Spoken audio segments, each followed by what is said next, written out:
'Tis a Thursday get-together. You're on the JAKIB Sports Media YouTube channel. We are your Mac and Mac guys. John McMullen and Jody McDonald. Yes, I'm here for the start of the show. One last time, I'll apologize for yesterday.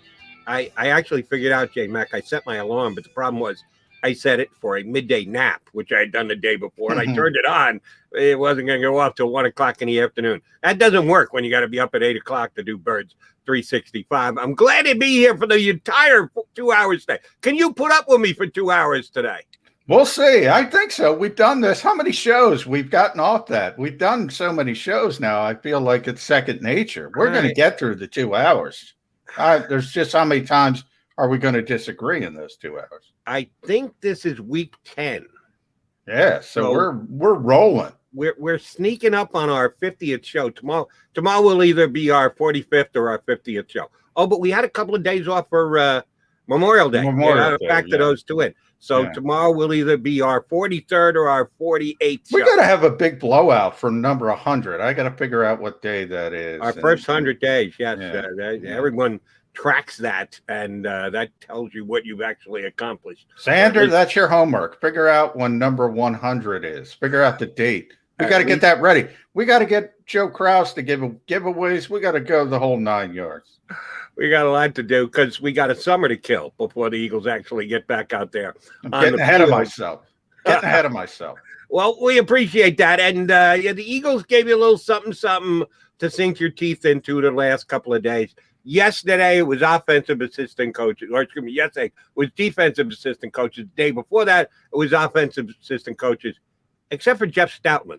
He didn't get the hang with his offensive guys, so he threw him out in front of the defensive guys yesterday. And I would say he was probably the star of the show of all the guys you talked to. So we'll start there.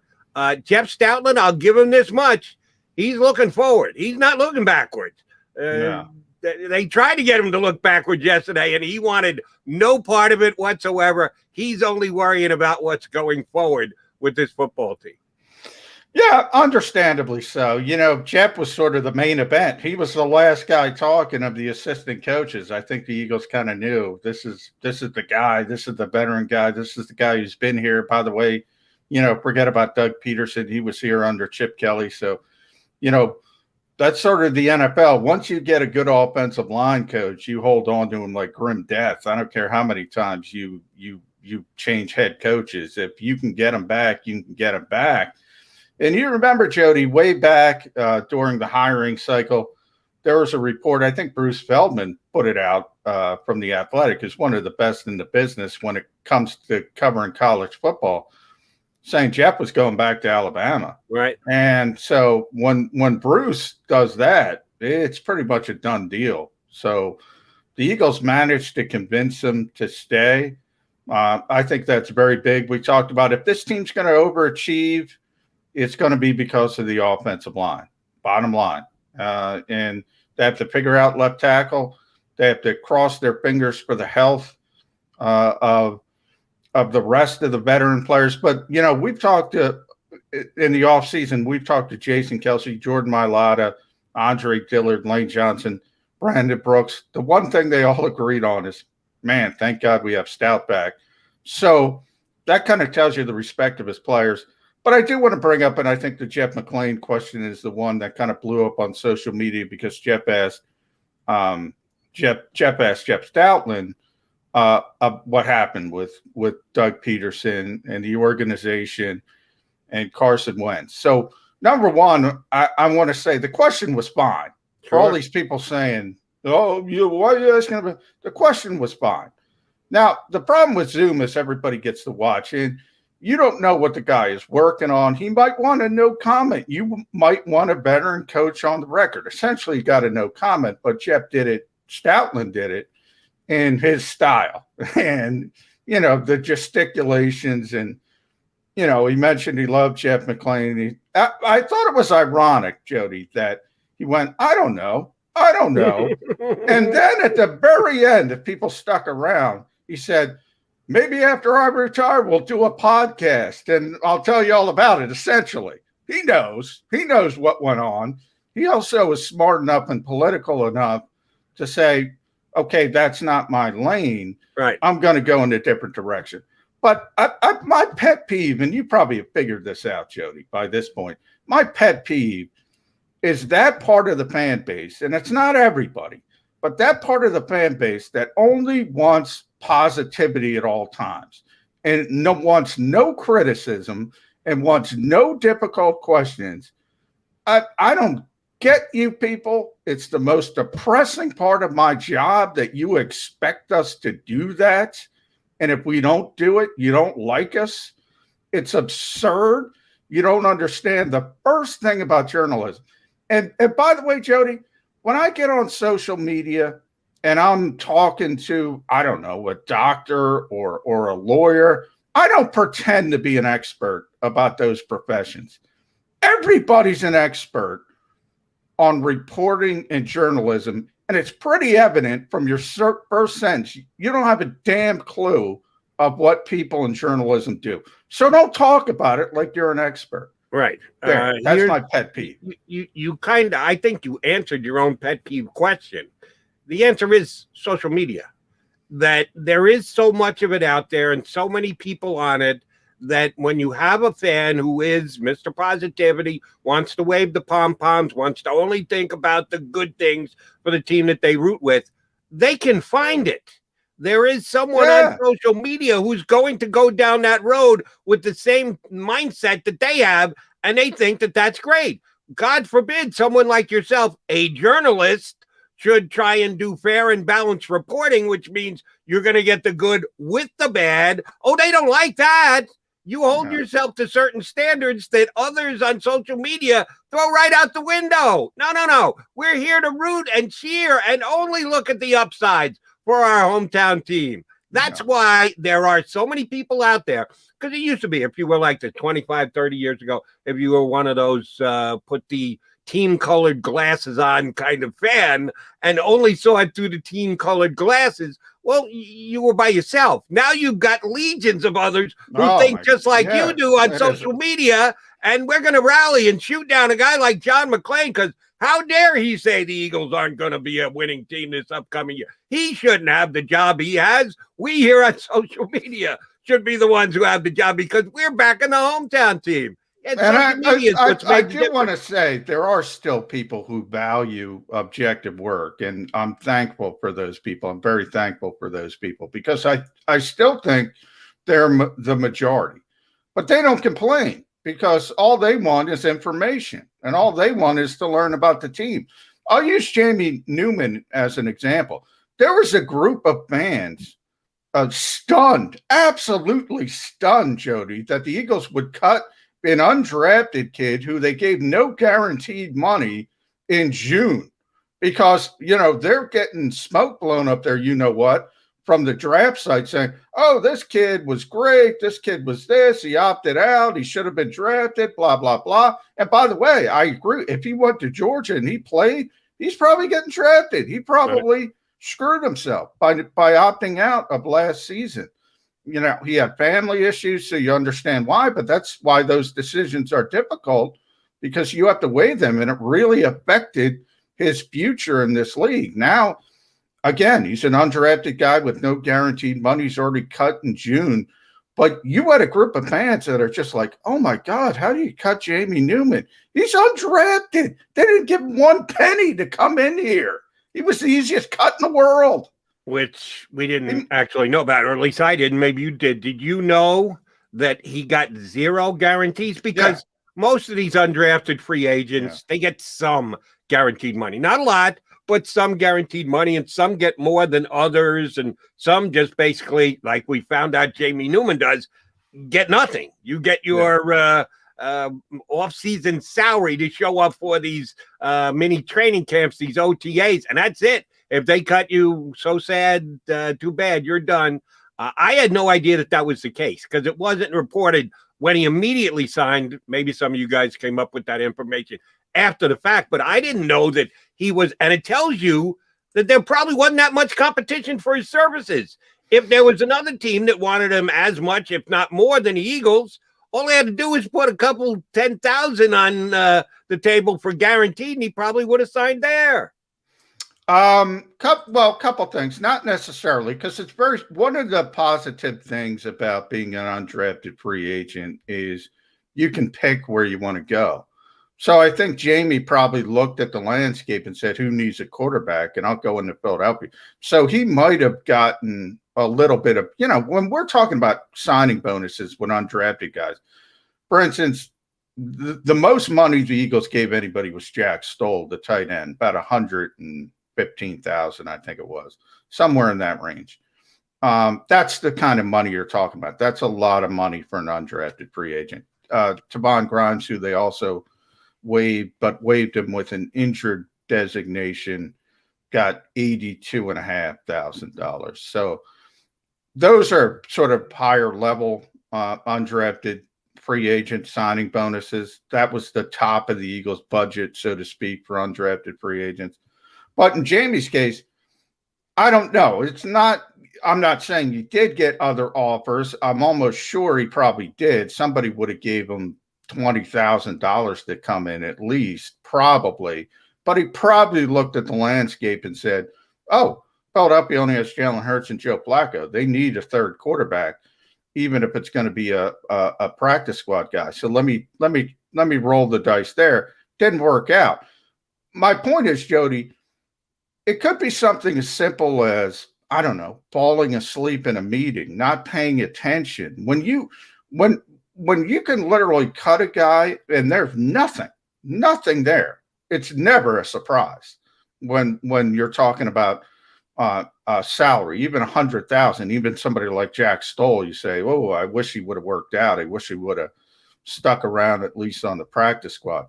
The Eagles have no reason to keep Jamie Newman around. I have no idea why he got in the doghouse, so to speak. No idea why he couldn't make it to training camp with a team that needs at the bare minimum a camp arm. Must have done something, but that my larger point is there is an entire group of people absolutely stunned that the Eagles would move on from Jamie Newman. Because why? Because they got the smoke blown up their ass for 3 months. Well, then guilty as charged, because I did a little of that. Because when I talk to guys like Rick Saratello, who was on with us earlier this week, and he tells me this kid is a talent that unfortunately we didn't get a chance to see him because he opted out, but he's got the skill set. He could actually make it in the league. Oh, I'm going to share that with Eagle fans here on Birds 365. And when he doesn't make it through the OTAs, yeah, I got to say, sorry about that, guys. Now, again, I understand the intricacies of no salary, no bonus, no reason to keep him if he's not holding up the expectations in these little camps that they're going to have. It tells you how bad he actually was. And yeah, my reporting on it might not have been up to snuff either. But again, moving on, not, oh my God, what the hell are the Eagles thinking? The sky is falling. You guys who said he could play, how dare you get our expectations? It's not that big a deal. No, if Jeff Newman goes somewhere else and becomes a quarterback, then you can get on the Eagles' case for having cut him, and you can call back here on Birds 365, get on our stream and say, see, Jody Mack, you got off the bandwagon. We told you all along he was a great player. How bad did this kid have to be for the Eagles to be paying him nothing, no guarantees, and they only have 3 quarterbacks in camp? 3. That's it. Not 4, not 5, because some teams have more. I think at one time the Texans had, because they have this Deshaun Watson issue, had 5 guys under contract playing the quarterback position. Eagles only had 3, and now they're down to 2. So, they're going to immediately start the search for guys to come in and be able to throw passes in preseason camp. You need guys who can just get you through the drills in camp. Don't know who that's going to be, but if Jeff Newman wasn't good enough to stay here under those conditions, there's got to be something really wrong with him. Well, there's probably 2 different avenues. The negative one would be, I say this all the time, Jody. I say, you can't make the team in the spring, but you can make sure you don't make the team in the spring. So that kind of defines Jamie Newman and where he ended up with the Philadelphia Eagles. Now, how did he end up there? I find it very hard to believe in the actual drills that he was so bad that they said, all right, we're going to move on. So I tend to think it would probably be more the the other stuff, the meetings, listening to coaches, whatever, doing what you're supposed to be, being a good practice player, being a professional. A lot of guys struggle with that, especially early in their career.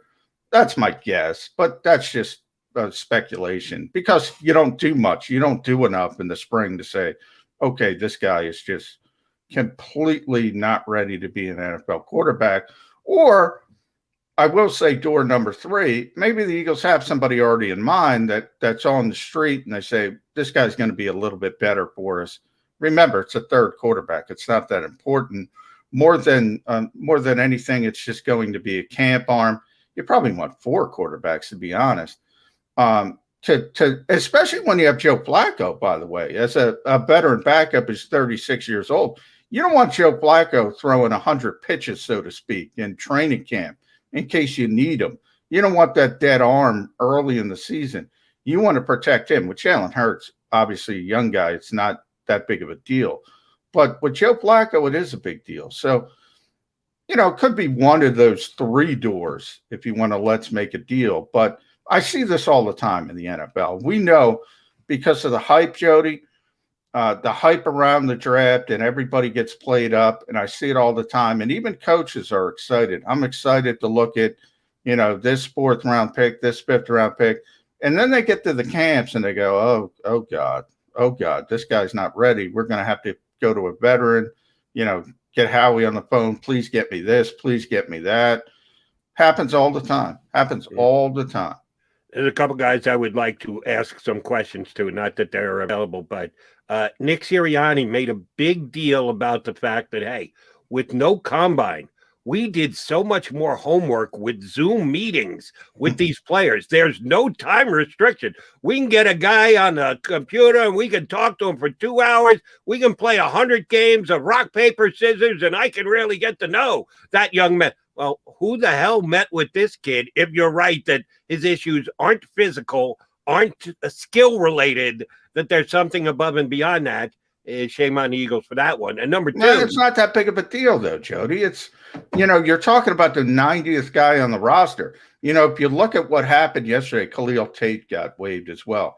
So you're looking at Khalil Tate. Trevon Grimes had knee surgery, so he put him to the side because he got injured, and they're probably going to work out an injury settlement. But Khalil Tate and Jamie Newman, you're probably talking about the 89th and 90th guy on the roster. I mean, no, coaches aren't going to get in trouble. You take a flyer on a guy like that. You don't pay him 1 cent of guaranteed money. You say, oh, this kid's not going to work out. Let's turn the page. Let's move on. All right. Then the other guy I'd like to talk to is his agent. I'm assuming he has an agent.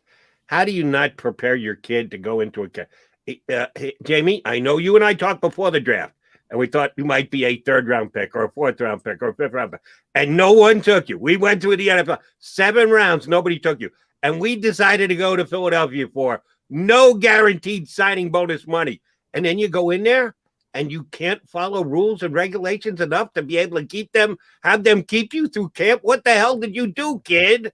That's the question. And again, that was just speculation. I'm not saying Jamie didn't follow rules and regulations. Come on, Johnny, you got to make a call here. It was either that he acted like an idiot it could be, or he can't play. Which one do you think it is? Take a stance here, buddy. I said door number 3. They probably have another quarterback already on the line. They're going to bring in that they say that they like better than Jamie Newman. That's the 3rd door. That's probably the most likely door. They just rotate people 3 at the bottom of the roster and say, this guy can't play. This guy might be able to play. This guy can't play, and move on. You churn. Every team does it. That's my point about this whole thing. You have this social media uproar about Jamie Newman. He's the 90th guy on the freaking roster. It doesn't matter. That is my ultimate point. All right. Then I'm ultimately going to ask you any insights as to who the guy sitting out there on the scrap heap may be. Sean Watson. That the Eagles prefer to bring in here. That somewhere between 85 and 90th guy on the roster who cocks it back and throws it that the Eagles may be signing in the next 24, 48, 72 hours. Actually, they don't have to because we got 4 weeks before they do anything. You got a long time. You mentioned Houston. You know, we all joke about Deshaun Watson, but they have 57 quarterbacks. So maybe they know they're going to release somebody. They're going to pick somebody up on waivers. So, you know, Howie's on the phone. There are guys you never heard of that they might bring in, the Ben DiNucci's of the world, the KJ Costellos of the world that you see become third quarterbacks around the league.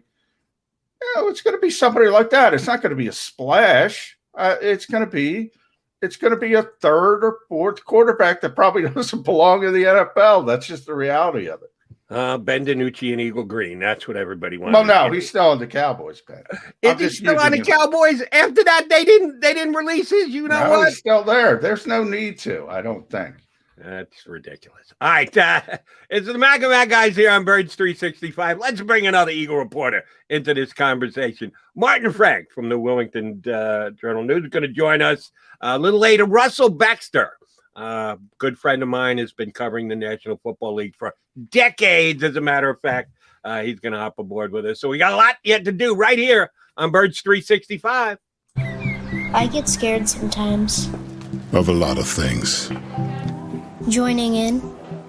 Decisions. The dark. The dark.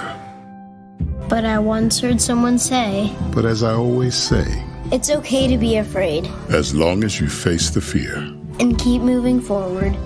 Wherever you are in life, count on the name trusted in insurance for over 80 years. Independence Blue Cross.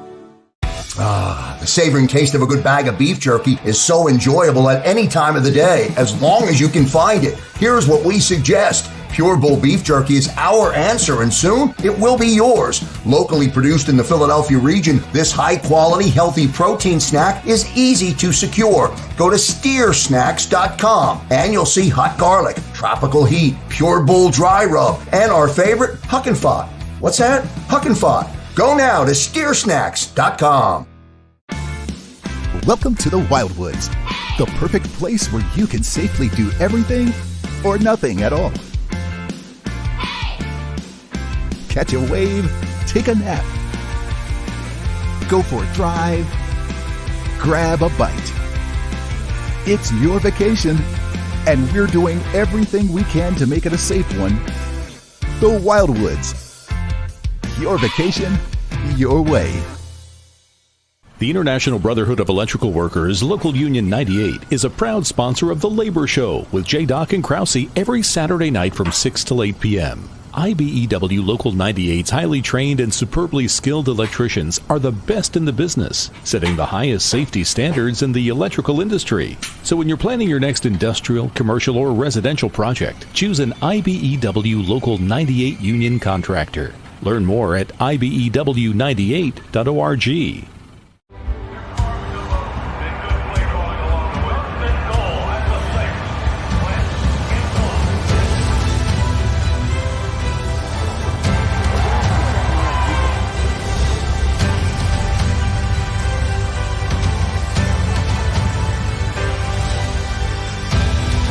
On the field of life, First Trust Bank is there for you.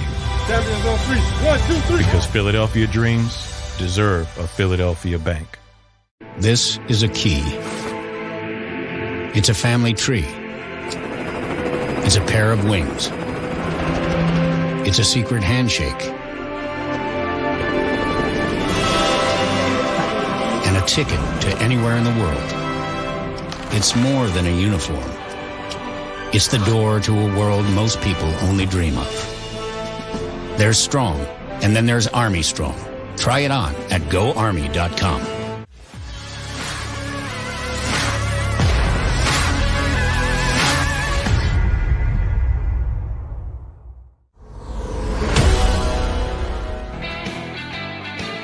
Mac guys here on Birds 365 on the JAKIB Media YouTube channel.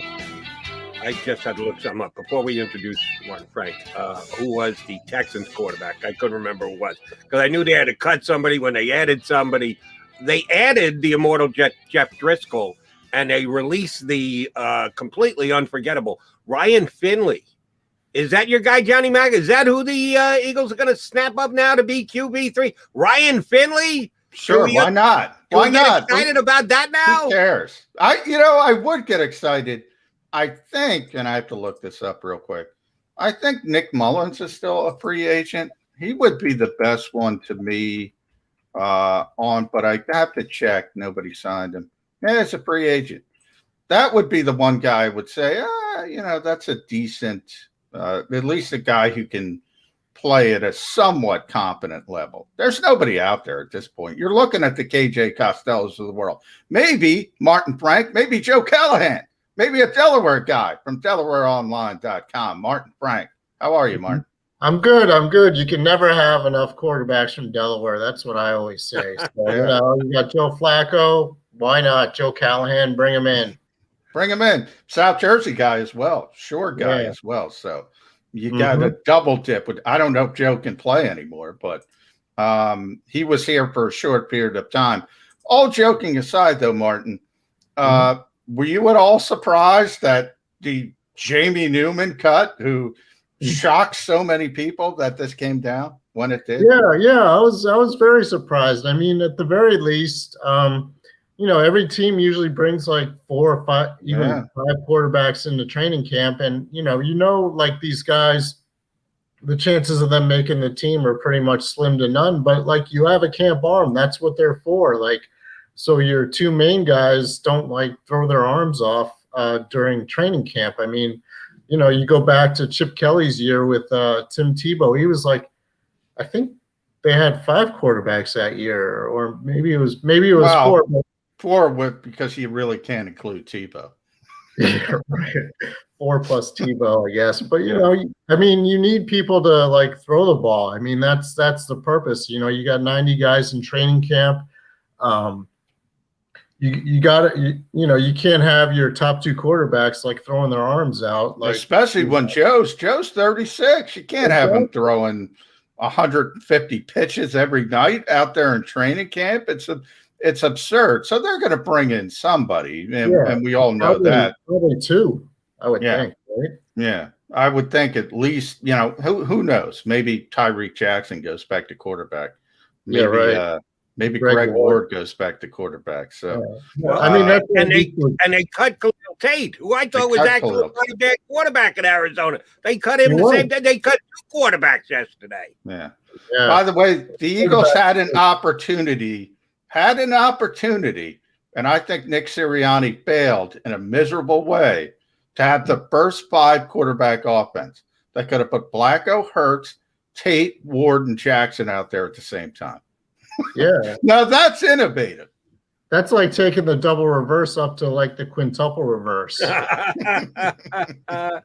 right, Martin, John and I have been discussing the fact that you got a chance to talk to a couple of the assistant defensive coaches yesterday, and Jeff Stoutland, who kind of waited till everybody else had proceeded by and then hopped on late. Did you learn anything from any of the defensive assistants yesterday? Was there any revelation, any between the lines reading you could do as to what the Eagle defense is going to look like as per someone on the assistant staff, on the understaff of Mr. Gannon as the DC? Not especially, but I was really intrigued by linebackers coach Nick Rallis. I mean, here's a guy who's turning 28 years old next month. Younger than a lot of the guys on the team and everything. I was kind of impressed by how he answered the questions about, being so young. And I was really impressed by the fact, he said, like, I'm going in there, I'm telling these guys, I don't know all the answers. I want to hear from you guys. And it was kind of interesting because Tracy Rocker, the defensive line coach, who's, double his age, he's 55, was pretty much saying the same thing. Like, I go in there with an open mind and I tell these guys, like, I don't have all the answers. What do you guys think and everything like that? Because, I mean, he's got 2 veterans on the defensive line in Fletcher Cox and Brandon Graham. So it just seems like from a lot of these coaches, like, it's kind of like a give and take with the players. And I think that can be a good thing because, you don't want to go in there and say it's my way or the highway. I mean, you look at the Chip Kelly era, he kind of went in there and said, this is what we're going to do. We're going to have the fast-paced offense and we're going to do this, and these are the players we're going to get. And I think, like, you can kind of tell from Nick Sirianni and his assistants that they're coming in and they're having like an open mind. They're evaluating the players, and they're going to play to their strengths and everything. And I think the assistant coaches that we've talked to the last few days kind of reflect that strategy. So, I was kind of impressed by that. I mean, you're not going to learn a whole lot about strategy and everything like that. I mean, they were pretty vanilla when it came to those answers, giving you the certain platitudes. Yeah, we're going to attack, but we're also going to be smart and, play back when needed and stuff like that. So, it's more like getting a sense of who these guys are. And I was kind of impressed by that. We found out that, they're willing to listen to the players and adapt things based on strategy and everything like that. I'm still waiting for, by the way, Martin, the first defensive coach in history to go, no, I'm going to lay back. I don't like aggression. I'm just going to sit back and let everything come to me. I'm still waiting for that guy. We're all going to run to the football. Yeah. All going to run to the football, all going to hustle. High motor. We heard high motor. We got a high motor. I do want to play devil advocate with that dichotomy, because you're right. Both guys said the same thing. The 28-year-old coach, soon to be 28-year-old coach, and the mid-50s coach.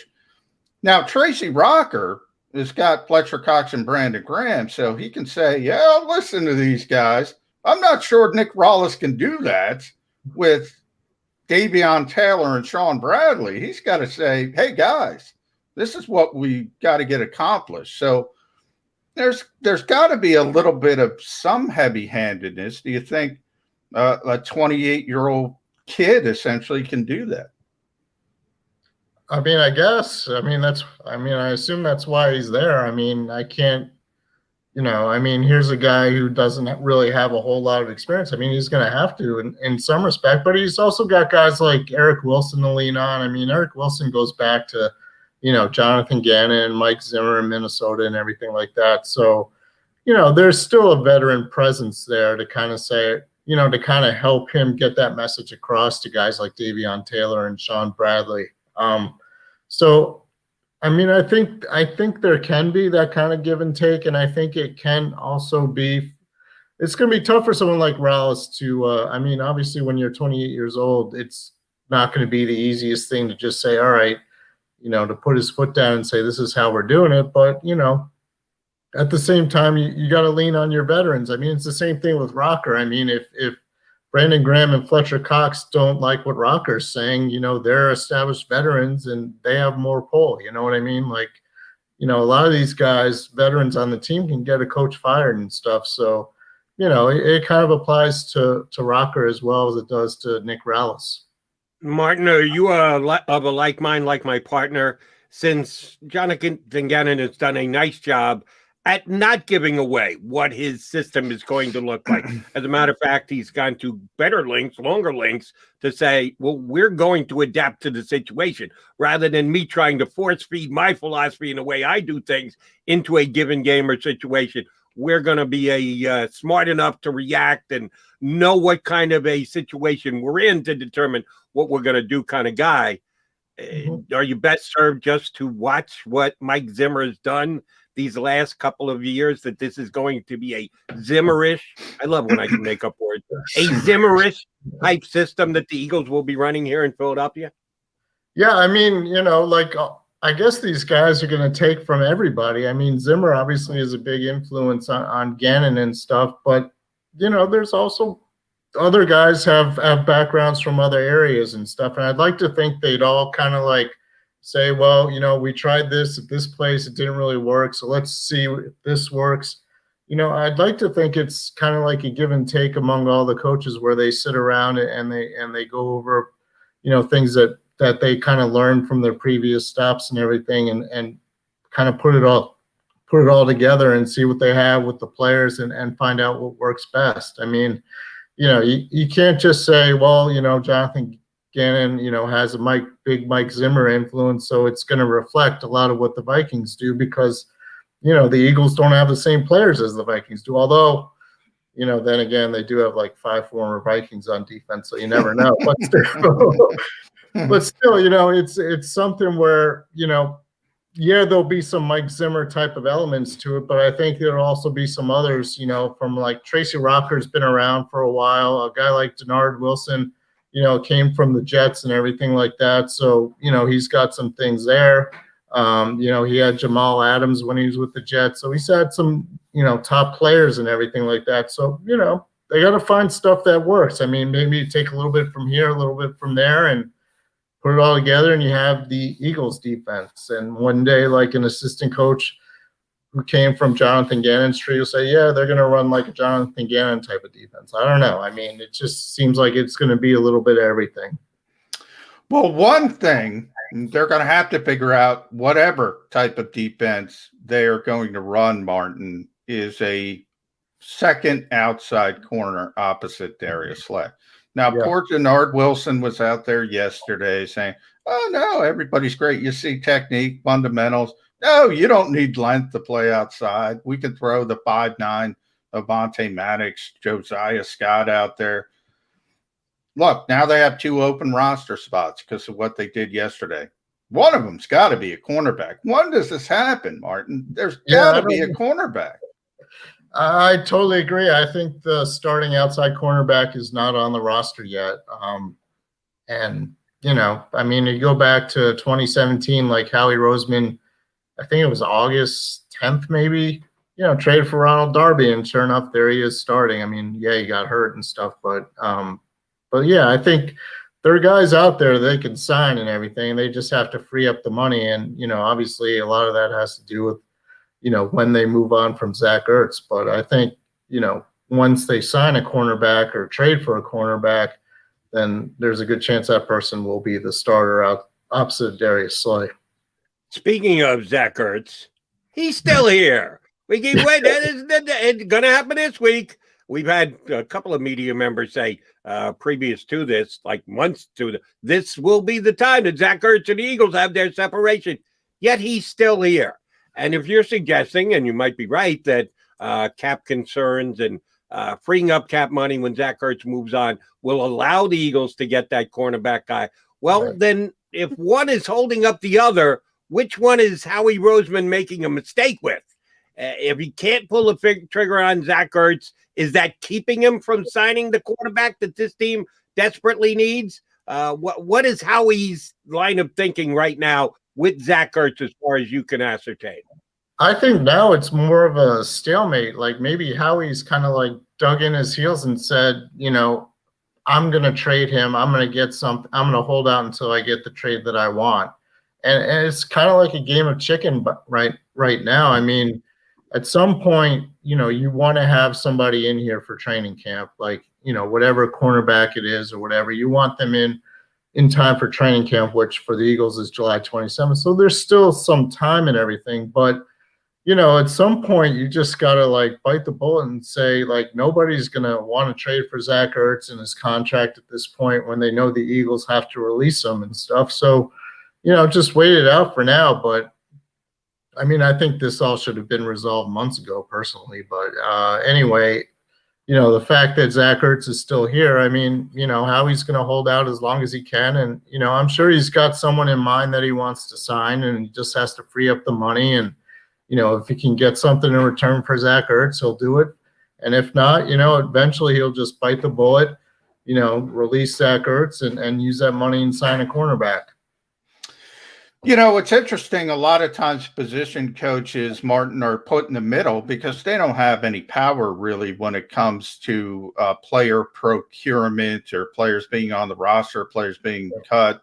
Jason Michael's in that category. He's the new Eagles tight end coach. And he'd mentioned on, what day are we, Thursday? So he talked on Tuesday about keeping the lines of communication at least open with Zach Ertz. I did find it interesting that he's talked to him a few times in case July 27th shows up and, hey, Zach Ertz got to show up. He's under contract unless he's going to get some significant fines. Right. How bad would that be for a first-year coaching staff to have a veteran guy who means so much to this organization so unhappy? Do you think that's unfair to put Nick Sirianni, Jason Michael, and company under that sort of cloud? Yeah, and I think that's exactly why Zach Ertz will not be on the team, this year. I mean, I don't think there's any way he can come back. I mean, I'm sure, like, guys like Sirianni and Jason Michael are taking the job knowing that Zach Ertz will not be the starting tight end and it's going to be Dallas Goedert. I think in their minds they've already moved on. I mean, they already know what they have or the guys that they have, and they're trying to work with that. I mean, I don't think they're going into it with an idea are we going to have Zach Ertz or are we not going to have Zach Ertz? I think they pretty much know that they're not, and they're planning accordingly. But yes, you have to keep in touch with him. You have to see if, you have to make the effort to say, hey, Zach, you're still on the roster. This is kind of what we're doing and everything like that, just in case. But I mean, I really think, they're not really worrying about it as much. I think they already know that at some point Zach Ertz is going to move on and Dallas Goedert's going to be the top tight end. And, they'll probably go more 11 personnel with, 3 wide receivers, which I think is what they wanted to do for the last couple of years anyway, but they just couldn't because they didn't have the talent and all those guys were getting hurt anyway. So, I think they moved on in their minds. So I don't think it'll be that much of an issue. Martin, let me ask you about a coach that you guys talked to a couple days ago, not yesterday, on the offensive side, Jamal Singleton. The last couple of years here, we found out that Deuce Staley had a big say in what running backs were on the field on a given play, that he was the guy who decided who would be out there, and then Doug would coordinate that with his play call by seeing who was out there and the like. Is Jamal Singleton going to be that same kind of coach? Is he going to decide on a down out basis who is on the field as far as running back goes? I know we don't know it. We've got to judge once they get underway, but you try and figure it out ahead of time. What is the relationship between Nick Sirianni and Jamal Singleton's handling of the running backs going to be like? Yeah, it's very possible. I mean, you go back even to Chip Kelly. I remember he used to, when we'd ask him about the running back rotation with DeMarco Murray and Ryan Matthews, Chip would say, I have no idea. Deuce is the one who's bringing them in and out and stuff. So, I mean, it seems like that would be the case. I mean, they gave Jamal Singleton, the same title that Deuce had, not only running backs coach, but assistant head coach or something like that. So, I mean, it's very possible. And, I think there's a parameter there where Miles Sanders has to be the guy, on first and second down. Maybe you take him out, to give him a break for a series and stuff like that. But I think you have to go in with the parameter that Miles Sanders is going to be the main running back, and then you rotate in the other guys, maybe on a third down. Maybe you put in Boston Scott if Sanders needs a break or something like that. But I mean, I think that's basically how it's going to work. That Sanders is going to be the main guy, and the other guys will work in here and there. And it'll probably be up to Singleton to decide when that is and who that is. I mean, it could be Kenny Gainwell. It could be a guy like Kerryon Johnson. If Jordan Howard's still on the team, maybe him every now and then. But yeah, I think Singleton will mostly be calling the shots, but with the parameter that Sanders gets the bulk of the carries. But, Jamal to me was the most impressive coach that we talked to. At least if I were doing assistant coach power rankings, Martin, I would have Jamal number first. So did he impress you, number one, as much as he impressed me? And then secondly, he said something interesting about the running back position in that you need the 3 traits. You need the guy who can run the football first or second down. That's obviously going to be Miles. You need somebody to pass protect. You need somebody to catch the football, be able to split out wide. And he says you need those 3 traits. It depends how many players you can get those 3 traits out of. It could be 1, could be 2, could be 3. But then you're right. Every coach we talk to, going back to Chip, Doug, and we'll see with Nick Sirianni, they say, oh, I don't know who's out there. I'm just calling the plays. Well, wouldn't you want to know what trait you have out there? It doesn't make a lot of sense to me. Yeah, I don't know. I mean, I always thought that was Chip's way of deflecting. He was a different breed. I was impressed by Jamal Singleton. I mean, and it seems like they have the players to fit that mold. I mean, you talk about the first and second down guy. That's obviously Miles Sanders. You talk about the guy who can pass protect, and that's Kerryon Johnson. And then you got a guy like Kenny Gainwell who can, be your third down receiver out of the backfield and everything like that. So I think it's just a matter of like finding ways. So I think like obviously, and then Nick Sirianni would obviously have plays in mind for all those situations. So yeah, if it's third down and Kenny Gainwell's in, you're going to, 3rd and 7, Kenny Gainwell's in, you're probably going to call a passing play. And you'll have Gainwell as a receiver. So then when you say, how come Jordan Howard was in on that play, then Sirianni could say, well, I just called the plays. I didn't know it was out there. I mean, that would be ridiculous, obviously. So, I think goes back to Doug too. Like, sure, that Darren Sproles would be in there on the third down, well, when he was healthy and stuff like that. So I don't know. It seems like, they have the players that Singleton would want to be coaching in all those situations, I guess is what I would say. We're done with the OTAs. Now we've got the wait until camp. 1 year ago today, it was all Carson Wentz's world, and we got to live in it. My, how things can change in a year. So now it is Jalen Hurts' world, except that he has Joe Flacco, who thinks he can actually compete for the starting quarterback position. Well, we'll assume that Jalen Hurts is going to be the starting quarterback. I think a pretty safe assumption. He's building relationships between himself and the coaching staff, himself and the players. No, you don't have the hands-on accessibility that you usually would at this time of the year, but just judging by when you do get to hear from someone around the players and around the quote-unquote gatherings that they're having, is Jalen Hurts in a good position with the people he needs to be in a good position with? Oh, I think he's in a great position. I mean, that was kind of like the one thing that struck me from, all the players we talked to, and we probably talked to like on offense anyway, like, a dozen or so. I mean, they were all struck by like Jalen Hurts' leadership, his work ethic and everything. And I mean, yeah, you're going to say that about the quarterback, but I never remembered anybody saying it to that extent about Carson Wentz in the past. Maybe I'm wrong about that, but I always kind of got the sense that everyone is like really, really impressed with Jalen Hurts, just in his work ethic, just in his leadership, the way he he's 22 years old. And, he has a presence about him. And I never really got the sense that much that people felt that way about Wentz. Yeah, there were a few like, the Zach Ertzes of the world and stuff like that. But it wasn't as widespread. And like, I think even a few defensive players, John, like I remember Javon Hargrave was saying he's a natural born leader. I mean, he even made an impression on defensive guys. And I think that's, really testament to Jalen Hurts' character and everything like that. And I think it's also, obvious sign that, they plan to go forward with Jalen Hurts at least for this year and then, see what happens. But still, I've been impressed by like how the team has reacted to him so far. Definitely. Yeah.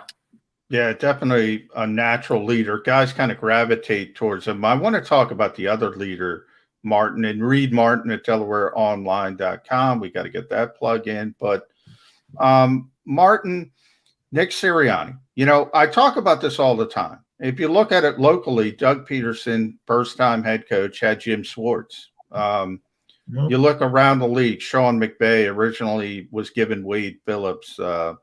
Matt Nagy was given Vic Fangio.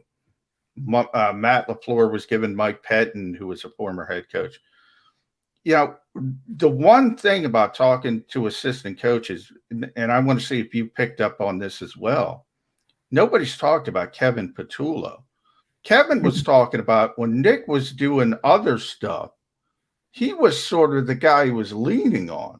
He had mentioned Nick told him to call this guy. We got to set up this interview. We got to look at the facility, what we're going to change. Not a lot of people know Kevin Patullo. He's the passing game coordinator. Do you think it's a mistake that the Eagles didn't bring in a more veteran presence? That just, this is a tough job, man. There's no experience to do this job until you actually do the job. So to have that ex-head coach to be a sounding board, that seems to be a theme. The Eagles haven't done that. Are you concerned about that? I am, and I'm actually also surprised. I mean, that was like, I remember when Doug Peterson got the job, that very same day, they announced Jim Schwartz as a defensive coordinator. I mean, Schwartz had been a head coach. He's, older, veteran presence and everything like that. And I was really surprised. I mean, the Eagles have the youngest coaching staff in the NFL, and you know, the players have all talked about like how high energy they are and everything, and that's all well and good, but like eventually that wears off, you know, like, you know, veteran guys like Lane Johnson, Brandon Brooks, Jason Kelsey, you know, Fletcher Cox and Brandon Graham, they could see right through that if it's not in fact genuine. And, you know, when it comes to push comes to shove, I mean, the players went out on stuff like that. You know, if they have issues with the coaching staff, you know, the players are going to say, like, listen, this isn't working. You need to make a change. And, you know, Howie's loyal to a lot of those guys too, so he'll listen. So, you know, if that kind of stuff, you know, they could have all the energy in the world and stuff, but if they're not, you know, if they show that they're overwhelmed, if they show that they can't handle it, if they're being outcoached, I mean, that stuff, that energy won't matter. The players will definitely dictate whether or not those guys can do the job. And you know, if they can, then great. You know, the Eagles have great young coaches who, you know, you would think if the Eagles do well, those assistants will get head coaching jobs elsewhere and stuff like that, which is all feathers in Nick Sirianni's cap and the Eagles' cap. But, you know, if it doesn't work, I mean, the players will get onto that pretty quickly. And, you know, guys, like I said, that have that presence that a lot of the veterans on the Eagles do, I mean, that's gonna resonate with Howie Roseman and stuff. I mean, you know, it better work, I guess is what I'm saying, because like you said, you know, they didn't hire that veteran presence on the coaching staff to, you know, keep things in line and stuff like that. So I was surprised by that. So, you know, they're taking a big risk, and you know, for Nick Sirianni's case, it better work out, because he won't have very long if it doesn't. Martin, let me bring back onto the field for my last question. See if you're of the same mindset as me and my partner. The Eagles might actually be able to win more games than some of the national prognosticators who have them as the 28th best team, the 27th, maybe the 26th best team in the NFL as of right now. They might be able to surpass that if their offensive line is good. And when you say their offensive line is good, that means their offensive line is healthy. We know how much Brandon Brooks missed last year. We know how much Lane Johnson missed last year. Both took part in activities in their gatherings this spring. And from what I'm told, what we've been able to see, both of them looked okay. Give me your read on the Eagles' offensive line. How much of a strength can it be in 2021? I think it'll have to be a major strength. And I think what a lot of people are also overlooking is Landon Dickerson. I mean, if any one of those three inside guys, I'm talking about Kelsey, Brooks, or Isaac Seumalo, get hurt, I mean, you've got a guy who, assuming that he's healthy when the season starts, is probably going to be like a cornerstone interior offensive lineman for the next decade. So, you know, I think the Eagles actually did a really good job this year bolstering their offensive line, not only getting the guys back who are hurt, but adding a guy like Landon Dickerson, and even signing a guy like LaRaven Clark as kind of like a swing big V type of role, like he can back up either the left tackle or the right tackle. And the only real question on the offensive line is going to be the left tackle. I mean, you have that battle between Andre Dillard and Jordan Mailata, who are both, you know, relatively unproven compared to what they've had for the last decade or so in Jason Peters. I mean, the good Jason Peters, not the last year's version. But, you know, 4 of the 5 spots are among the best, like, offensive linemen in the league. And, well, 3 of the 5, definitely. And Isaac is obviously better than average. So, you know, the offensive line will be a strength, and Jalen Hurts can like improvise a lot more than Carson Wentz did. So like, even if it breaks down, you know, Hurts can probably run, you know, gain a lot of yards running and stuff, which will make him even better. So I think the Eagles can be better. I mean, I'm not saying they're winning the Super Bowl or even making the playoffs, but I think they're better than a 4 or 5 win team, which is what I saw a lot of the national prognosticators, you know, saying them. I think they can win 7 games, maybe if things break right, 8 games. I mean, they also have like an easier schedule, you know, the last place schedule and everything like that. So I think they'll be better than a lot of people think, but they're not winning the Super Bowl anyway. But the offensive line will definitely be the key for that to happen. I mean, you know, you can't go through a season like they did last year and expect to be pretty good. I mean, 4 of their 5 starting offensive linemen missed at least 7 games. You know, a couple of those guys missed the entire season. Yeah. I mean, there's no way to recover from that. And this year, all those guys are back, and they're even deeper than they were last year. So I think that's a good sign that they're going to be better than a lot of people think. Yeah, the number's 6.5 in Vegas, Martin. So that's kind of where I am. I'm like, I think they're going to be a little bit better than that. Not great by any stretch of the imagination. You got to add in the 17th game as well. So 8 and 9 is where Jody and I both had them at, which is so meaningful on June. What are we? June 10th. But obviously it doesn't mean anything. But I look at that offensive line and I say, we had Ross Tucker on. He said that's top 10 all day if those guys are healthy. But that's a big if. But you know, Brandon Brooks, Lane Johnson, that's a big if. If that offensive line is out there, and Jeff Stoutland was pretty confident yesterday about how good those guys are and about his ability to get Mailata or Dillard up to speed. So last one, who's going to win it? Mailata versus Dillard. It's like Floyd Mayweather versus Logan Paul. Who's going to win it? I think it's Andre. I personally think it's Andre Dillard's job. All right. So do I. You know, he's the first round pick. They're going to give him every opportunity. I mean, you know, Mailata's good. He's also inexperienced. I mean, he's had, you know, you look at last year, he had some pretty bad games. He had some great games too, but some pretty bad ones. He's kind of still up and down. I think Dillard, you might not be as good as Mailata is when he's at his best, but I think he's more consistent, or so far. I mean, I guess we don't know exactly, but I think that's the potential. And I think it's his job to lose. But getting back to what you were saying about the Eagles season, I mean, you also have to look at the opening game against the Falcons, who all of a sudden don't have Julio Jones anymore. So, you know, maybe that's a game they can win too, and therefore they might be even better than people think. Start the season off right with a W. We started our day off right by bringing in Martin Frank. For you non-Delawareans, read him online at the Wilmington News Journal. Martin, always a pleasure, bud. Appreciate it. Don't know how you're going to get along without seeing John's smiling face for a month, but something tells me he'll be thrilled. He sits next to me in the media house, so he'll be thrilled. Yeah, when the media house is open. Can't wait. It is closed for a month, and you guys enjoy your downtime, except for us here on Birds 365. We'll tap into you again soon enough, Martin. Thanks for hopping on with us. He's John McMullen. I'm Jody McDonald. We are your Birds 365 guys. We've still got an hour left to go. Stay with us here. I get scared sometimes. Of a lot of things. Joining in. Decisions. The dark. The dark. But I once heard someone say, But as I always say, it's okay to be afraid. as long as you face the fear. And keep moving forward. Wherever you are in life, count on the name trusted in insurance for over 80 years. Independence Blue Cross. The savoring taste of a good bag of beef jerky is so enjoyable at any time of the day, as long as you can find it. Here's what we suggest. Pure Bull Beef Jerky is our answer, and soon it will be yours. Locally produced in the Philadelphia region, this high-quality, healthy protein snack is easy to secure. Go to steersnacks.com, and you'll see hot garlic, tropical heat, Pure Bull dry rub, and our favorite, Huck and Fod. What's that? Huck and Fod. Go now to steersnacks.com.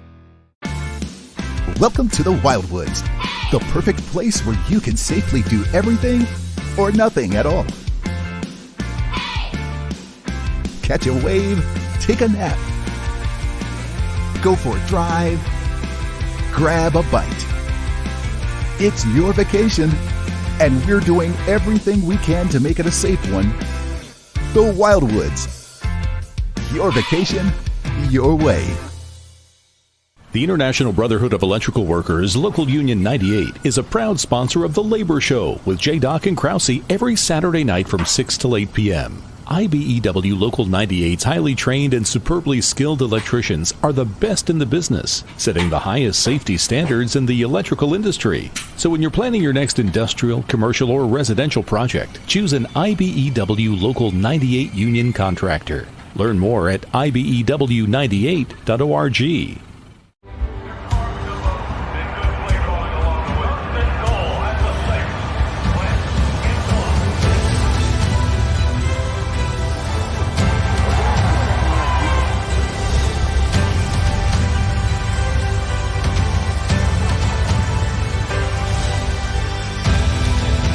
field of life, First Trust Bank is there for you. 1, 2, 3. Because Philadelphia dreams deserve a Philadelphia bank. This is a key. It's a family tree. It's a pair of wings. It's a secret handshake.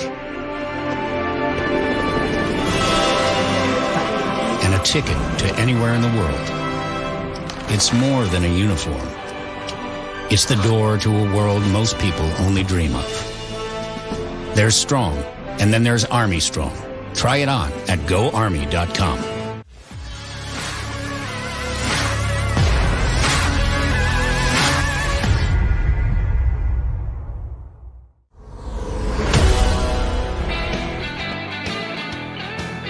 John McMullen and Jody McDonald here with you on Birds 365. We still got an hour left to play. Thanks for hopping on to the stream with us. Thanks to Martin and Frank for hopping on with us as well. And right now I feel bad because I should have asked this question to Martin and Frank. I teased it yesterday when we wrapped up Birds 365. And I'm ready to get Martin's thought on this. I'm going to get Johnny Max here now. The NFL came out with a stance this week, moved mostly by the players union, but also signed off on by the NFL, at least in part, that they would like to see a reduction in the use of Toradol, the medication, the pain medication that a lot of NFL players and teams use. That there are reports coming out now that the after effects of it are not good. It's not really an opiate, but it is a pain medication and has potential long-lasting effects down the road for players. So something's got to fill the void. If you're going to subtract a pain medication, something has to come in as the new pain medication. And again, research being done by the Players Association and signed off on by the NFL says that marijuana may be the new Toradol in the National Football League. That if the players need something to be able to put up with the beatings that they put their bodies through, maybe marijuana is the way to go because it is becoming a legalized substance in a lot of states in this country, some of which the NFL have teams in, some of which they don't have teams in. John, could we be looking at reefer madness in the National Football League? Yeah, I mean, I think like the rest of society, we're heading down that road. I think this is a little bit disingenuous from both sides, by the way. I mean, like I always say, smoke whatever. I don't give a crap if you want to smoke weed or not personally, but I do know when, I've had 6 knee operations, for instance. I do know when you're looking for pain. Wait. He's trying to sneak that one in there on us. 6 knee operations? 6 and counting. I'm done though. I'm not getting any more. But anyway, how the hell did you hurt your knee that bad? Well, I heard it when I was young, and it just came from there. Didn't have the greatest first surgery. I'm old, so it was, they had to cut me open. It wasn't the arthroscopic days. So anyway, but larger point being, Jody, I've never met anybody coming out of surgery that says, hey, don't give me the good stuff. Give me the weed. I do think from the player's perspective, I've always said it's more about the partying than the pain. They want to be able to smoke it because they want to be able to smoke it. And by the way, I think they should be able to smoke it.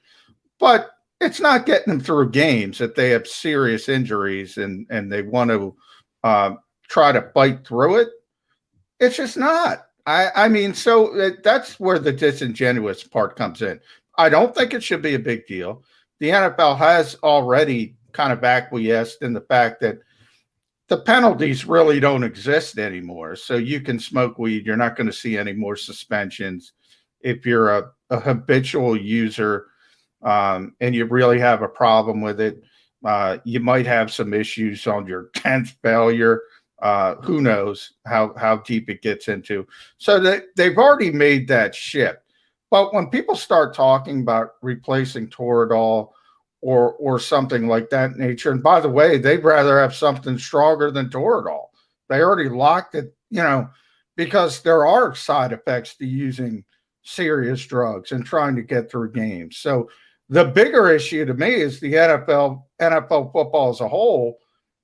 It's a dangerous sport. You're going to get hurt playing it, Jody. And if you think weed is going to get you through serious injuries, good luck, man. I enjoy it. Good luck. Here's where this cynic will go with the entire line of thinking. And again, you're getting varying opinions from the players union and the NFL itself, and they're trying to do its best. Each is trying to do what's best for themselves, but they should have a common goal in this entire debate. If Toradol is something that the league wants to move away from because it's getting really bad press right now, and players are saying after the fact, years after they've left the National Football League, they're now suffering because they used Toradol as much as they did when they were playing. Well, something's got to replace it. And yes, marijuana has become almost acceptable in this country, that it isn't something that is going to have as long-ranging effects, because you're right. Something else is, if Toradol is out, something's got to replace it. And the most likely thing that's going to replace it is some kind of opiate. And we have a big enough problem with opiates in that country. The NFL, the players don't go, yeah, we're going to use more opiates. Nobody wants to hear that. Nobody wants to go down that road. But you got to give them something. So, yeah, marijuana. Everyone feels that much better after they smoke marijuana. Let's go there as our replacement for Toradol.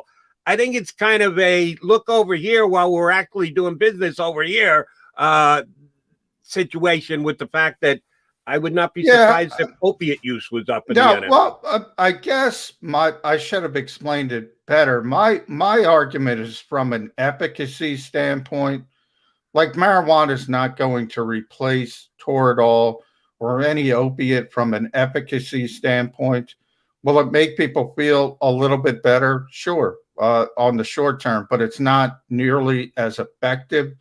So my bigger point is let them have their marijuana, but it should be a different conversation.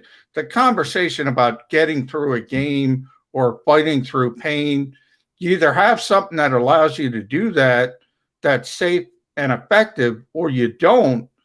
And the bigger question is, okay, excuse me, if we can't use Toradol, or we have no replacement from an efficacy standpoint, then just don't play.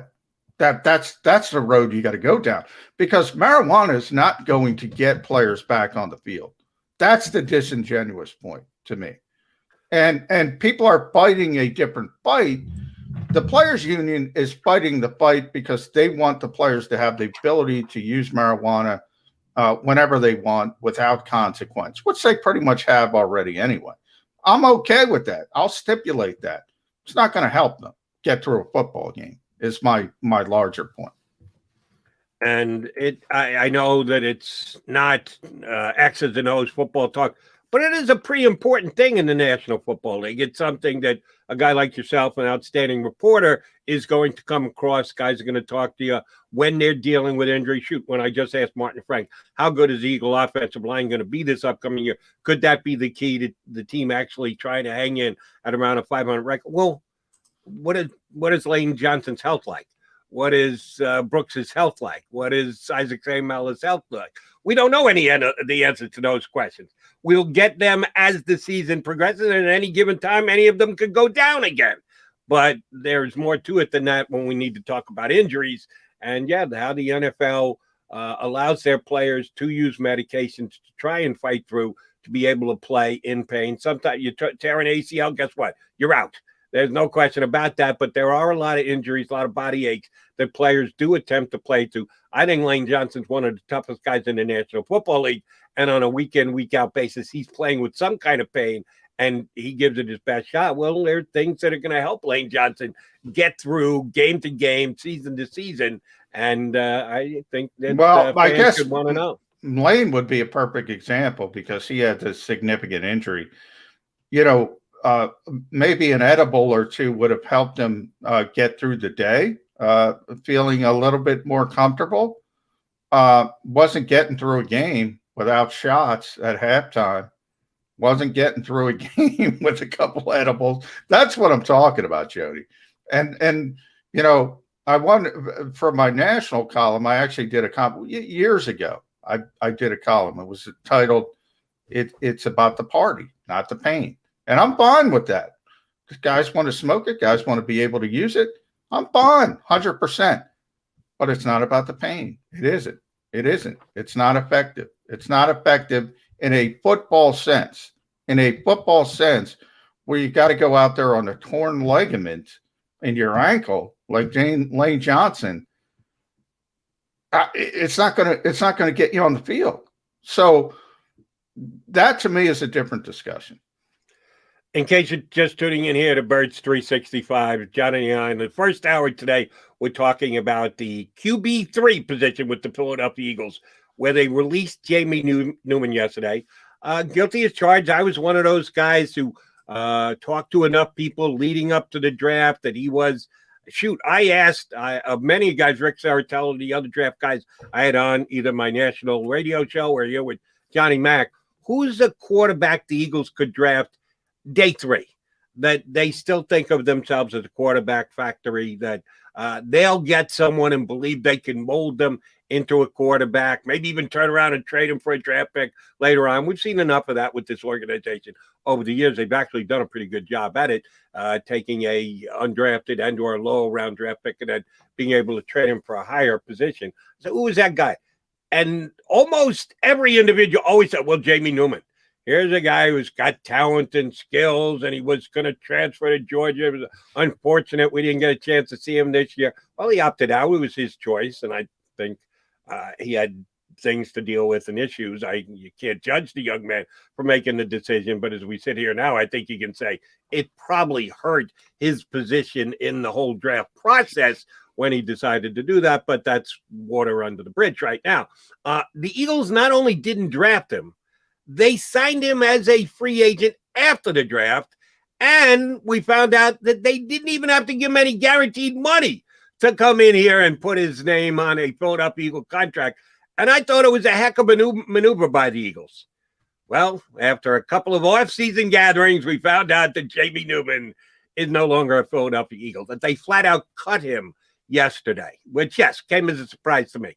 Am I shedding tears about it? No. Do I think, oh, my God, he's going to be a starting quarterback for a decade in this league for someone else? No, I don't think that's the case either. But I got to admit that legitimately I was surprised by it and a little disappointed, probably more disappointed in the player, that he either came to camp unprepared or isn't up to snuff talent-wise to be able to be kept around. They, unless they're desperate for a roster spot, getting down to just 2 healthy quarterbacks doesn't seem to be like the way you would go just because you're desperate to clear a roster spot. Yeah, we can afford to cut another quarterback. And I know 5 weeks of doing nothing until camp starts. So John and I were throwing around a little speculation as to who could be QB3 as of right now. Who would be the third-string quarterback? Because they got to add somebody, if not 2 people, by the time camp rolls around, because there are a lot of passing drills that have to be run. I got to give credit to the stream here, who put a name on us, name out there for us, that it completely slipped my mind.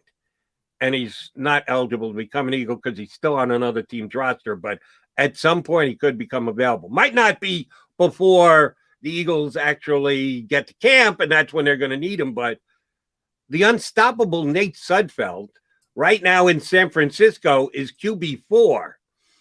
They have their starter, Jimmy Garoppolo. They have Trey Lance, and they used the 3rd pick in the draft on. They have Josh Rosen. Talk about overrated. Drafted at number 10 just a couple of years ago. He's had a couple of chances. Has, in my mind, proven that he can't play in the league, but for some reason, San Francisco is the latest one to say, yeah, come on into camp, impress us. And Nate Sudfeld. So they've got 2 backup quarterbacks who've actually started games in the National Football League, which is a pretty good position to be if you're in San Francisco. Does the owner, Jeff Lurie, use his influence here and tell Howie Roseman, can we use a conditional 7th-round pick to trade to the 49ers to get the unstoppable Nate Sudfeld back? You just let the unstoppable one go, and then you got to send a draft pick to get him back? How bad would that be? I'm surprised we haven't gotten to Nick Foles people yet, to be honest. Are they opening a spot for Nick Foles? You know, I said Nick, and by the way, Nick Mullins, number one, I can't believe he hasn't signed anywhere. I had to double check again. A guy started 16 games. You talk about ex-49ers quarterbacks, but I think he would be too much money. He's probably holding out for a decent contract, probably waiting for an injury. But he would be the one guy who's actually on the market that I would say, yeah, he might be better than Joe Flacco, to be honest, as a backup quarterback. Not from an accomplishment standpoint, but from a youth standpoint and from an athleticism standpoint and things he's able to do.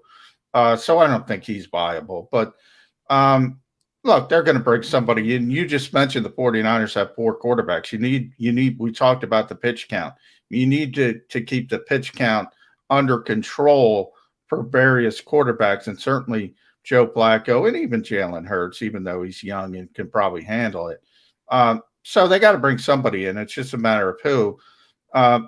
Getting back to Jamie Newman, yeah, I mean, it's the nature of the beast, Jody. Look, we have this cottage industry of draft prep. We all fall. I fall into it too. We think all these guys are great. And I say it all the time because I go through the whole cycle. And then you get to camp. Forget about an undrafted kid. I mean, let's use Kayvon Wallace last year. I mean, everybody's like, oh, Clemson kid. He was so good at Clemson. He's going to come in here. He's going to be so impactful for the Philadelphia Eagles. Hopefully he is 2 or 3 years down the line. Barely played last year. You're hearing the same thing with a 4th-round pick this year. Zach McPherson. Oh, he's got to get on the field. Does he? I don't think you want Zach McPherson on the field. You go look at the cornerbacks in the first round of the 2020 NFL draft, Jody. It ain't pretty. It is not pretty. First-round picks trying to play that position at the pro level early in their careers. So to expect a 4th-rounder to go out there and deal with NFL receivers and these offenses, not good. Not good. So it happens every year. People fall in love with these mid-round picks. Forget about undrafted guys. They need time to develop. And everybody expects great results early on. It's not going to happen. All right, let's get into the vacuum. I want to jump back here into this quarterback conversation again. It is the most important position on the football field. And I know we're down the depth chart, but it's still important in my eyes. The Philadelphia Eagles, this is not a hypothetical question. We're dealing with the Philadelphia Eagles, the 2 guys who are still on the quarterback. Nice, they got at least 2. Jalen Hurts and Joe Flacco. What type of player is best for the Philadelphia Eagles to have as their QB3? Is it a guy like Nick Mullins, who, as you pointed out, has a bunch of NFL starts under his belt? Or is it a guy like, let's say, a Jamie Newman, who actually is a good practice player and has good work ethics and habits and the like, and is a coachable player, but a guy who's never had a chance to play in the National Football League in a game, even a preseason game? Certainly Jamie Newman didn't. Which type of a player do you think the Eagles would be better making a play for, reaching for at this time? A guy who's got a little NFL experience, maybe as a starter, or a guy who's still, you're only talking about potential, that you haven't even seen him against an NFL defense, but you had good college scouting reports on him. You considered drafting him. You had him on your board the year before. What type of a QB do you think the Eagles should be looking for? I think, and not just the Eagles, in every instance, if you're going to keep 3 quarterbacks, number 3 should be a developmental type, should be a guy who doesn't, I mean, yeah, your 3rd quarterback isn't supposed to play. And if he is playing, you're screwed anyway, essentially, if you're down to your 3rd quarterback. So you do like to get a guy. I'm sorry to interrupt, but I just feel the need to say this. It's happened here in Philadelphia. We did get to see the unstoppable Nate Sudfeld because he was a QB3 too. These things do happen, John. Yeah, they do happen, but you're screwed when they do happen. Right. You're usually screwed when the backup quarterback happens. Now, Eagles fans don't know that because that's rare. Guess what, guys? It's rare. Usually when your backup quarterback comes in, you're in trouble. There aren't a lot. There probably aren't 32 guys in the world that should be NFL starters, to be honest. So there aren't a lot of great backups. And I think Joe Flacco is probably top 5, certainly top 10 backup in the NFL with all his ability, all his accomplishments. So Third string quarterback, I would prefer to have a developmental type, but that's why you draft one in the mid rounds. That's why you don't wait until after the draft and say, okay, let's take a flyer on Jamie Newman. He didn't play last year. And by the way, I have no problem with that end of it as well, Jody. I have no problem taking a flyer, but it's not a big deal to move on and say, okay, it did hurt him not playing. He's not ready. We got to go in a different direction. The Mac and Mac guys are moving on as well. When you move on, you got to move on, like Johnny Mac just said. We're going to do that, but we're moving on to bigger and better things because we got our next guest ready to join us. I've only been talking football with this guy for the last, 30-plus years. He's been covering the league for that long as I've been doing the sports radio stuff. He contributes for a bunch of different sites, Fanside, NFL Spin Zone, writes for full press coverage. Our buddy Russell Baxter is going to join us next here on Birds 365. I get scared sometimes. Of a lot of things. Joining in. Decisions. The dark. The dark. But I once heard someone say, But as I always say, it's okay to be afraid. as long as you face the fear. And keep moving forward. Wherever you are in life, count on the name trusted in insurance for over 80 years. Independence Blue Cross. The savoring taste of a good bag of beef jerky is so enjoyable at any time of the day, as long as you can find it. Here's what we suggest. Pure Bull Beef Jerky is our answer, and soon it will be yours. Locally produced in the Philadelphia region, this high-quality, healthy protein snack is easy to secure. Go to steersnacks.com, and you'll see hot garlic, tropical heat, Pure Bull dry rub, and our favorite, Huck and Fod. What's that? Huck and Fod. Go now to steersnacks.com. Welcome to the Wildwoods, the perfect place where you can safely do everything or nothing at all. Catch a wave, take a nap, go for a drive, grab a bite. It's your vacation, and we're doing everything we can to make it a safe one. The Wildwoods. Your vacation, your way.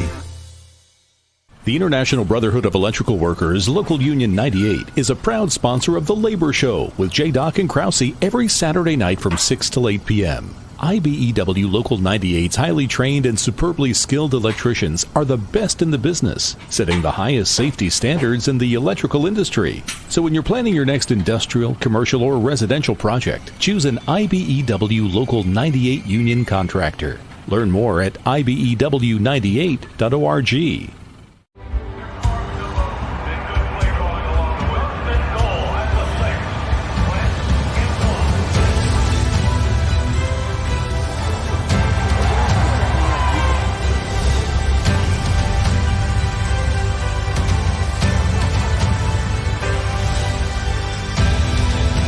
Field of life, First Trust Bank is there for you. 7 on 3. 1, 2, 3. Because Philadelphia dreams deserve a Philadelphia bank. This is a key. It's a family tree. It's a pair of wings. It's a secret handshake. And a ticket to anywhere in the world. It's more than a uniform. It's the door to a world most people only dream of. There's Strong, and then there's Army Strong. Try it on at GoArmy.com.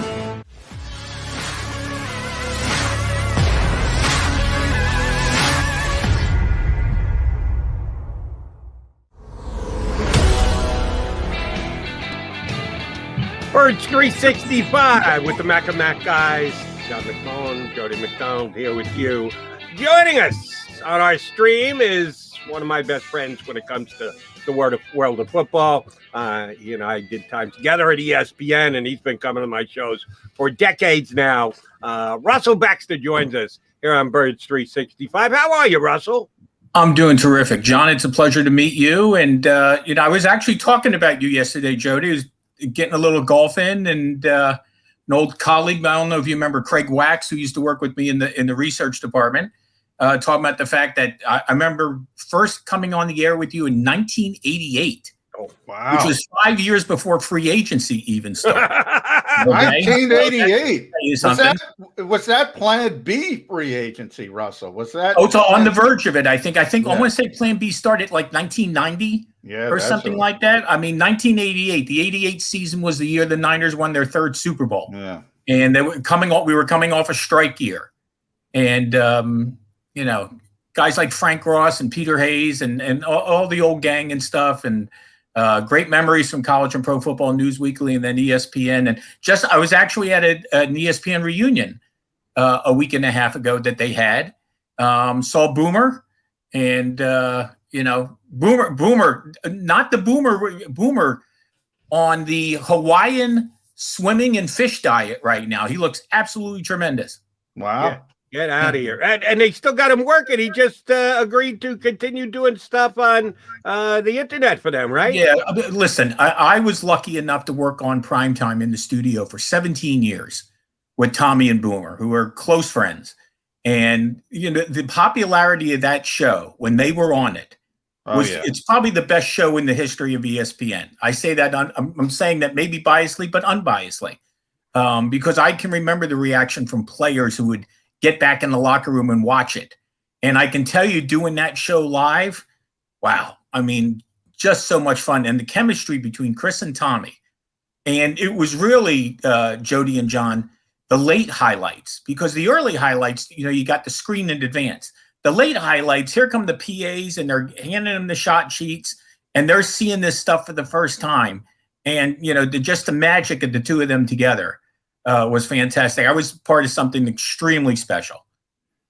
Yeah, Russell, those days were great because everything wasn't watered down. So you have this immediacy now, which is great, but you didn't have that build-up, the build to see Chris and Tom do that stuff on an NFL Sunday. Even going back further, I mean, you remember Monday Night Football halftime highlights. You know, when people used to have to wait to see teams out of market, to see, you know, in a lot of ways it seems silly to the younger generation, but it built up a lot of the popularity because people were waiting for it. They were desperate for it. It was a great time. You obviously can't go back to it. Yeah, you relied on Howard Cosell's halftime highlights. Yeah, sure. If you were a team that was not in a big market. Now you watch a game on your phone. Now you watch a game on your watch. Now you watch a game on your laptop. Yeah. You know, we have NFL Red Zone, which I think is phenomenal. Yeah. Scott Hansen does an absolutely fantastic job, and I know a lot of those people who work at NFL Network because I used to work with them and so on. But when you try to talk to people today, it sounds weird. When you talk to people today about how I used to watch football and we used to watch football, they don't really understand it. Like, oh, you mean you couldn't see all the games? All what games? Okay. And now it's so much different. There's so much access, and but for me, it's so much fun. I mean, I've been watching football for more than 50 years, which is hard to believe because I'm only, 33. All right, Russell, let's get down to this upcoming year, which again, I get this, but every time I see it, I roll my eyes. The biggest season in the history of the National Football League. Why? Because they're going to play a 17th game. Just me, I would wait till after the season is played before I declare it the biggest season in the history of the National Football League. But I get promotion and everything else. What effect will a 17th game actually have to do? Will there be more injured? Will we scrutinize it? Will we over-scrutinize? Will it come down to week 17? How does adding another game, above and beyond adding millions of dollars to the coffers of the NFL, how will it actually affect the play on the field this season? Well, you know what's really funny? There have been a few players in history, and I think Jerry Rice comes to mind right off the bat, that have played 17 games in a regular season. They wind up getting traded or moving to another team that didn't have their bye week. Yeah. By the way, I know you guys will recall this. The USFL played 18 games. Regular season. That's the iconic USFL, Russell. Yeah, the iconic. Jody yelled at me. By the way, Russell, you will know because you're a research guy. I said the USFL was a big deal in its time because they stole so many players. the Jim Kellys of the world, the Anthony Carters, Gary Zimmerman, Reggie White started, Hall of Fame players started in the USFL. And Jody, I was shocked because Jody's been around for a long time like me. I was shocked. He was like, the USFL was a big deal. Tell him, Russell.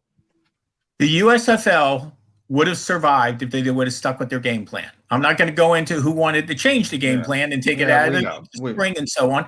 And I say that, John, because look at the success that the Arena Football League had for 20 plus years. Okay. They had their old niche. People are craving football. Okay.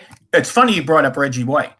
I want to say 1985, he played close to 30 regular season games because he played in the USFL and later played in the NFL. Yeah. The same year. Yeah. So 17 game season, honestly, Jody, I was hoping they'd go for an 18 game season like the USFL. And this is why I say that. And this is what you could have done to schedule. Now, it's interesting that the 17th game, they chose to be an interconference game rather than a conference game. See, now you know how the slotted thing works, okay? Say you're a team in the NFC East and I'll say just Washington because they won, okay? You know you play another division. You know you play another 4 games against the conference, and you play your own division, and then you play the other first-place teams in your conference that you are not originally facing. To me, if you would have gone to 18 games, you could have had a home and home with those other 2 teams in the conference, the first-place teams. And think of that. Maybe we get to see Buffalo and Kansas City twice in a year, okay? Maybe we get to see New Orleans and Green Bay twice in the year. And, listen, you guys also remember the old last place schedule when there were 5 teams. Yeah. That's when it really was a last place schedule because you play the last place teams twice in your conference. So, sports has changed so much. I understand the safety issues and all that. But I also, I go back to an era in baseball, and I'm not the biggest baseball expert or maven at all. I remember getting up as a kid and read the paper and see Wilbur Wood's win-loss record, 25-24. Okay? Those guys all pitch. They pitch long times. It's now pitching is de-emphasized. It's almost like playing time is somewhat de-emphasized. Does that make sense? Yeah, it does. I just told Jody last week I was down a baseball wormhole, and somehow I ended up on Catfish Hunter, and I'm looking at complete games, and it was like 30-something, 30-something complete games. And I'm like, wow, how much has this game changed? But everybody's like that. And certainly from an NFL standpoint, they call it load management in the NBA. The players are concerned about that extra game. Mm-hmm. But we know, Russell, they're getting 18 games, but it's a process. You got to get there with negotiation with the union. Do you think they have to have a second bye week when they go to 18 games? Because I hear this about the 17-game schedule, and I'm thinking to myself, well, if one bye week is fine with 16 games, why does an extra game make 2 mandatory? I kind of don't understand that part of it. Well, of course, I go back to the days where there were no bye weeks. Yeah. Okay. But I will point this out. In 1993, we did have an 18-game season. I'm sorry, an 18-week season.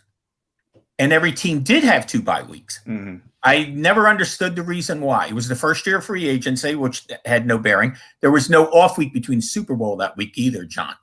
But here's what I found. Early in the season, a team would play 3 or 4 games, and then they'd be off. And they'd play 4 or 5 games, and then they'd be off. And there was no rhythm to the football whatsoever. It's like watching the first – you know how the first month of the season now is very choppy?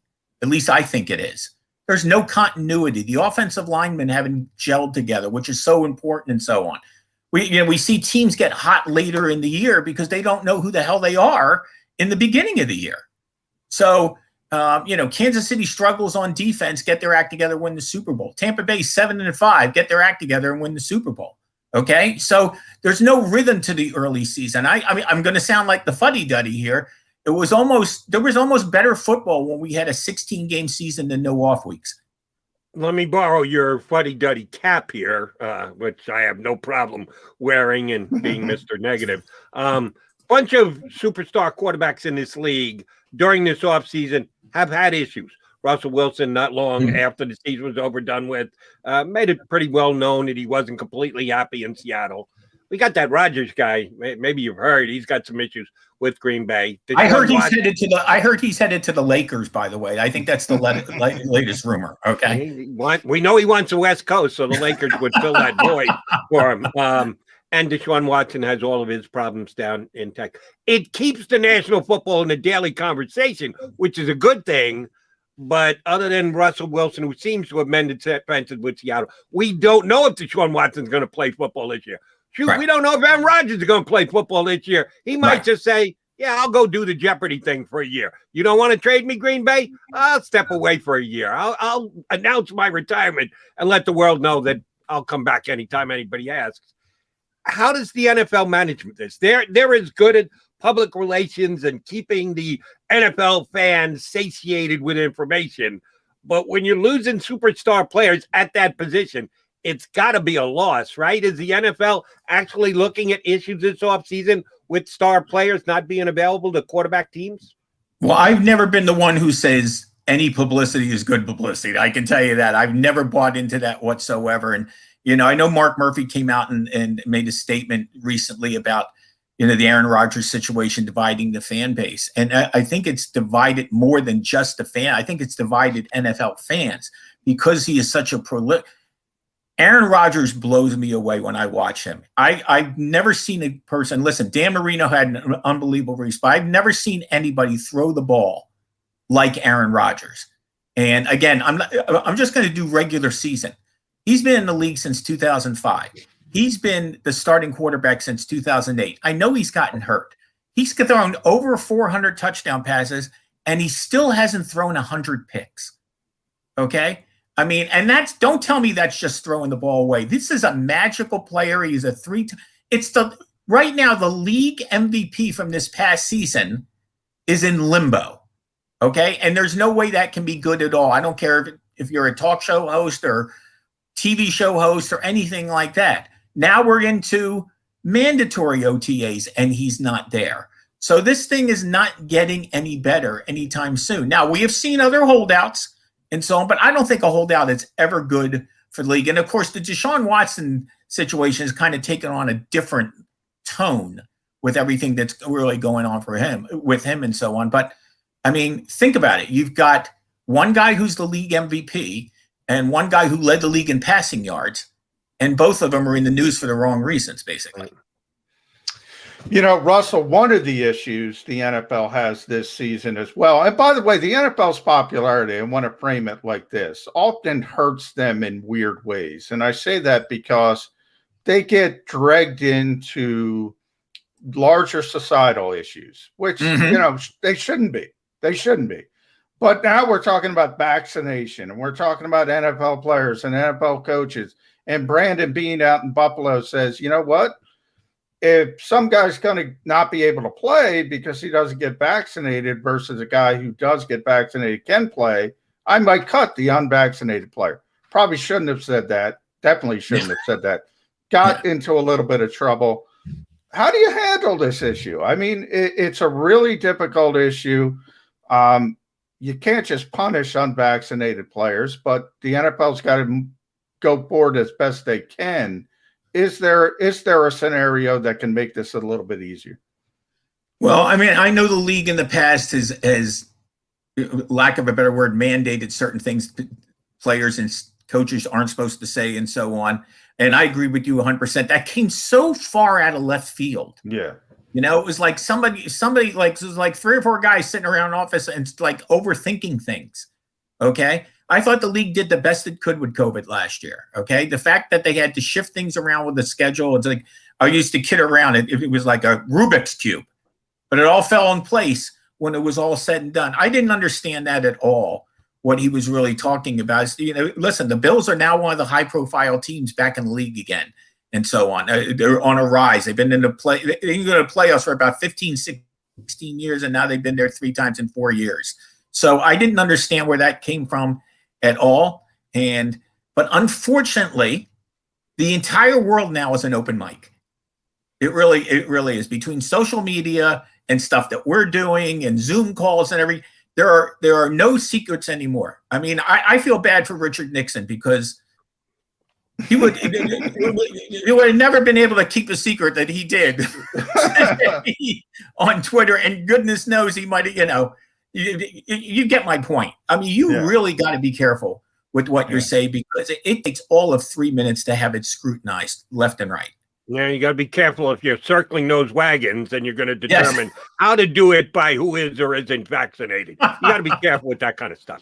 All right, Russell, we need your national columnist opinion on the hometown team, because we've commented a lot about how everyone's got their power rankings out there.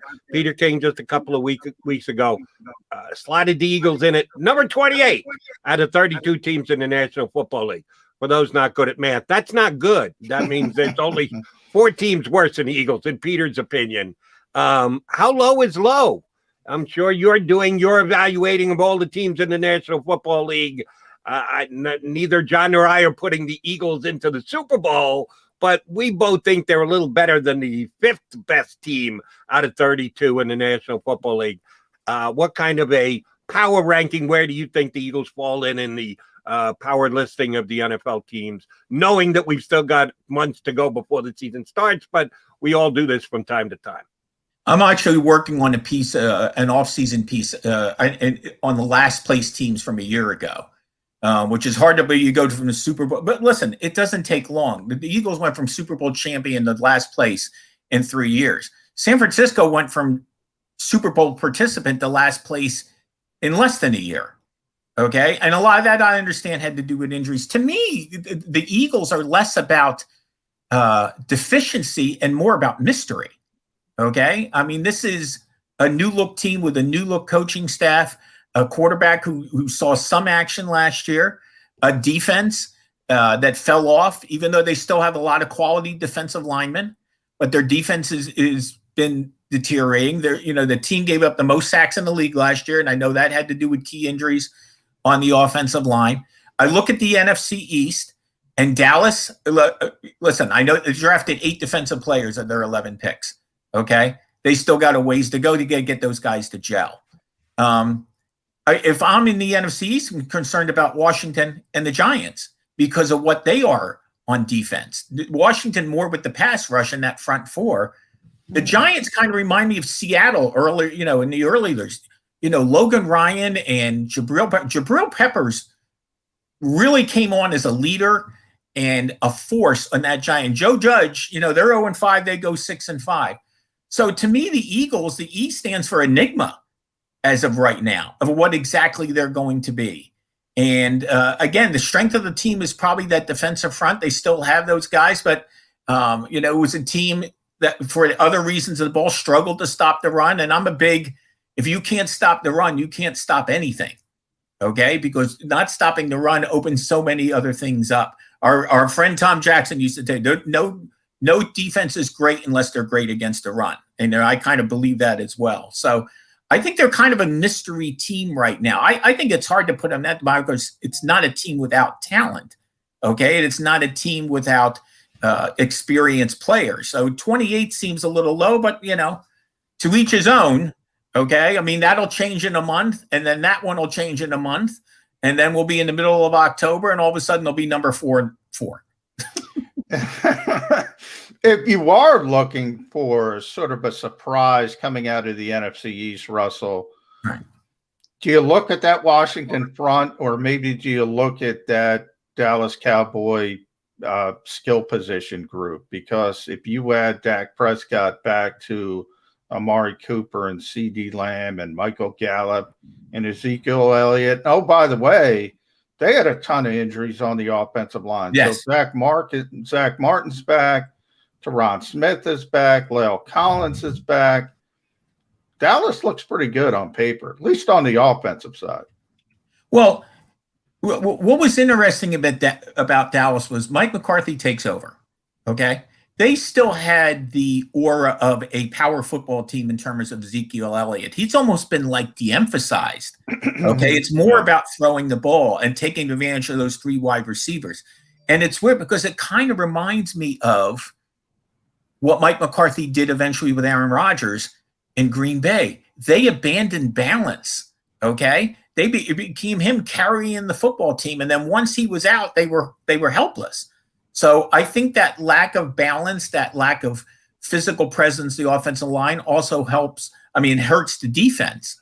Okay, and of course, Mike Nolan turned out to be a 1-year disaster. Let's face it. I mean, they were just absolutely horrendous. To me, the Giants. I've already mentioned the Giants. The Giants' defense bears watching, and if Daniel Jones can pick up where he left off last year, which was not dropping the ball and also tripping when no one's around and he's running down the field. Okay, you get Barkley back. Their offensive line is a little bit of a question mark, though. So, to me, the Giants, I think, are the team that could sneak up.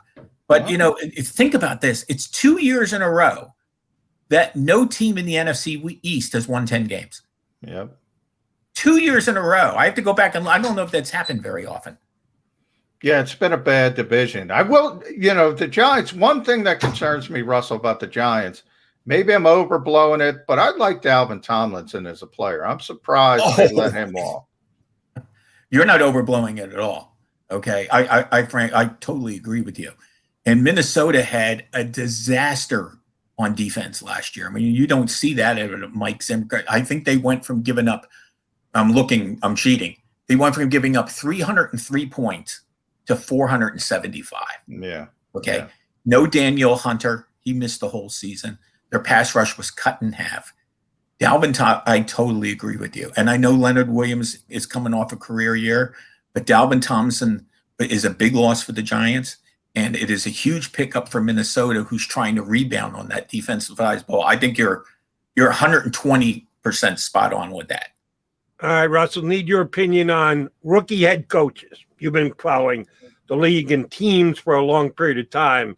It's a tough spot to step into when you've never been a head coach before. If you've had some experience elsewhere, you're getting your second chance or your third chance, a little bit more feasible, and you can go in and do things, get things accomplished year one. A little tougher when you're getting that first gig, and that's certainly what the Eagles are asking of Nick Sirianni this year. You just mentioned the Giants. Giants did it last year with Joe Judge. And I do think that as the season went on, he got better, they got better. What kind of a fit do you think Sirianni and this Eagle roster is? Agree or disagree? It is pretty difficult for a first-year head coach to be able to find ways to get teams above that 500 mark. Well, correct me if I'm wrong. He's also got a first-year defensive coordinator as well, and he's got somebody who can't, who's going to be learning on the job like he is in terms of that role. So I think that makes it even tougher. I mean, you see some rookie head coaches around the league throughout the years who wind up hiring someone who has previous head coaching experience that can help them guide them. I mean, again, I remember when Sean McVay joined the Rams, he hired Wade Phillips, or they hired Wade Phillips. And Wade's been not only a great defensive coordinator throughout the years, he's been a solid coach. When you said rookie head coach, the first thing that popped into my mind was Arthur Smith down in Atlanta. Okay. He wasn't even really a coordinator that long in Tennessee, but do you know what they did? They managed to coax Dean Pease out of retirement. Okay. And he worked with Dean in Tennessee, and Tennessee's defense has not been the same since Dean Pease left, even though Mike Rabel is there. And last year they really couldn't commit on, I'm calling the plays, you're calling the plays, blah, blah, blah. And they've kind of settled in on that now. Okay.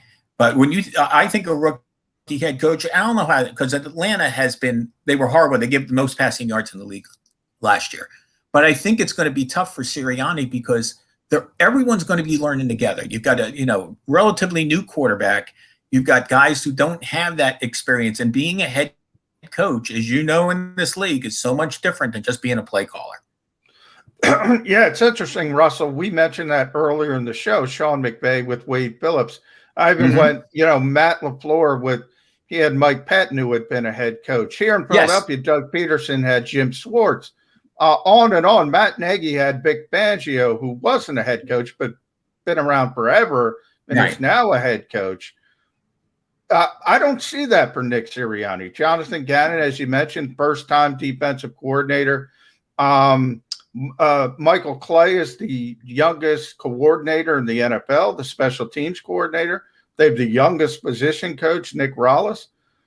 Look, I don't want to be an ageist, a reverse ageist, but I do think there's something to experience, and there's nothing to lean on. Am I being too pessimistic? No, not at all. I mean, I think it lends to what I said about them being a mystery team. Okay. I mean, they're going to bear watch in the first 5 or 6 weeks of the season.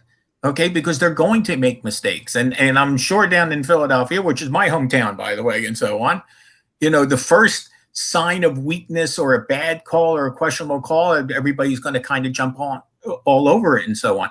But yeah, it's, you just don't come in here and become Vince Lombardi in 6 weeks, okay? And if you don't have somebody who can guide you through the rough edges, again, they're all going to be learning together, okay? I mean, it's like throwing 5 people in a room and telling them to build a car and none of them can drive. That's a bit of an issue. All right, Russell, who is a great follow on Twitter at Bax Football Guru, is always putting up informational nuggets. And I checked it out today, and you are tremendous at the countdowns as well. How many days till that Hall of Fame game? How many days till opening day for the other 30 teams in the National Football League?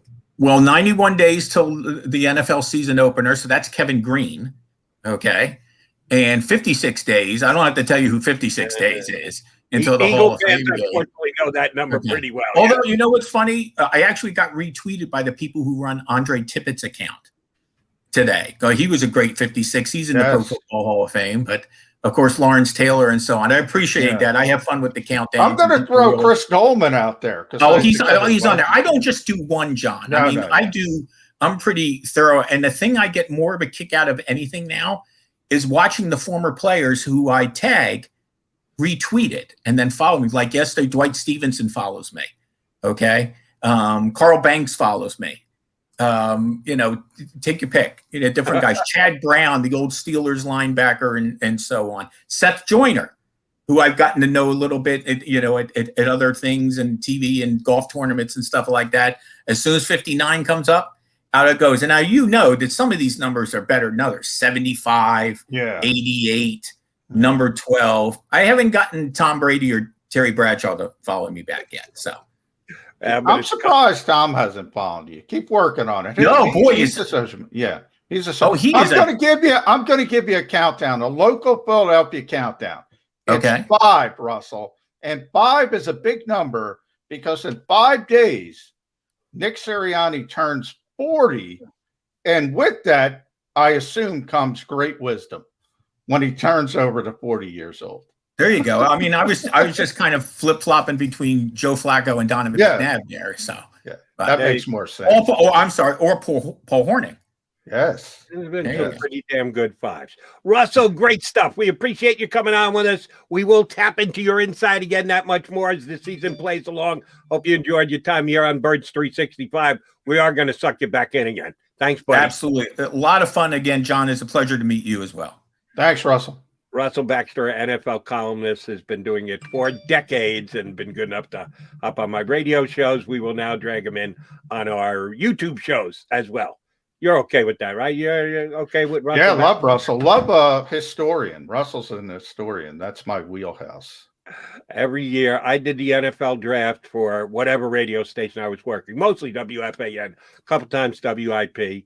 I think I made 13 out of 15 drafts. In a 15-year period, I hosted a show from the NFL draft 13 times. One year, I think they had Mets doubleheader, so they had no need for NFL draft coverage. And the other, I had a wedding to go to. But I went to 13 out of 15. And hanging with Russell Baxter, Chris Berman, a bunch of the ESPN guys after I'd left ESPN, both during the draft and then after the draft, till the wee hours of the morning for that's the best part celebration. are some of the best football talking days I've ever had. All right, we'll come back, put a bow on the show. We got a couple of minutes left here on Birds 365.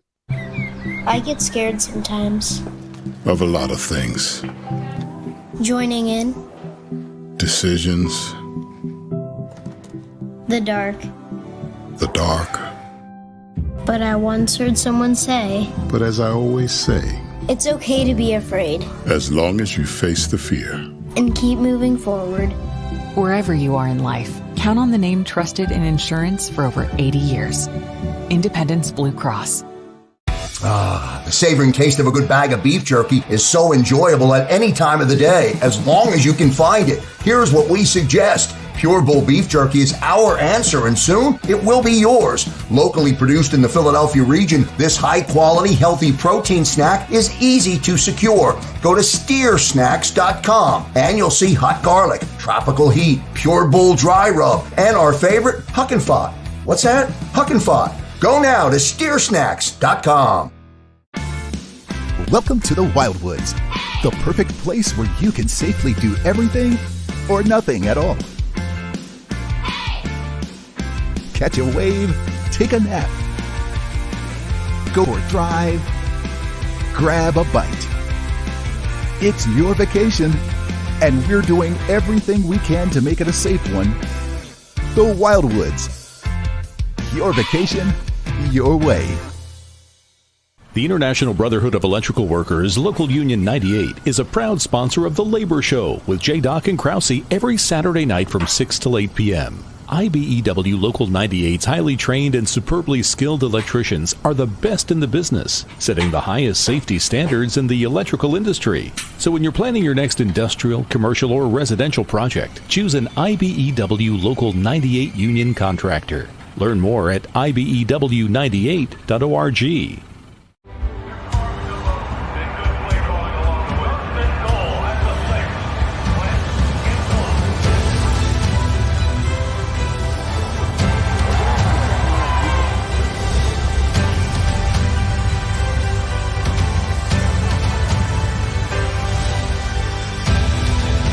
Field of life, First Trust Bank is there for you. Champions on three. 1, 2, 3. Because Philadelphia dreams deserve a Philadelphia bank. This is a key. It's a family tree. It's a pair of wings. It's a secret handshake. And a ticket to anywhere in the world. It's more than a uniform. It's the door to a world most people only dream of. There's Strong, and then there's Army Strong. Try it on at GoArmy.com.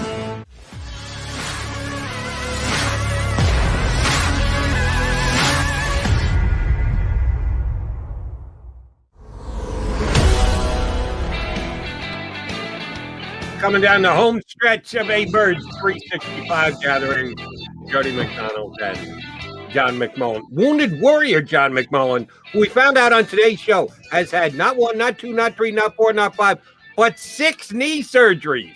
I had no idea that was the case. And he has never used Toreadol to get through it. I've used much worse than that, Jody.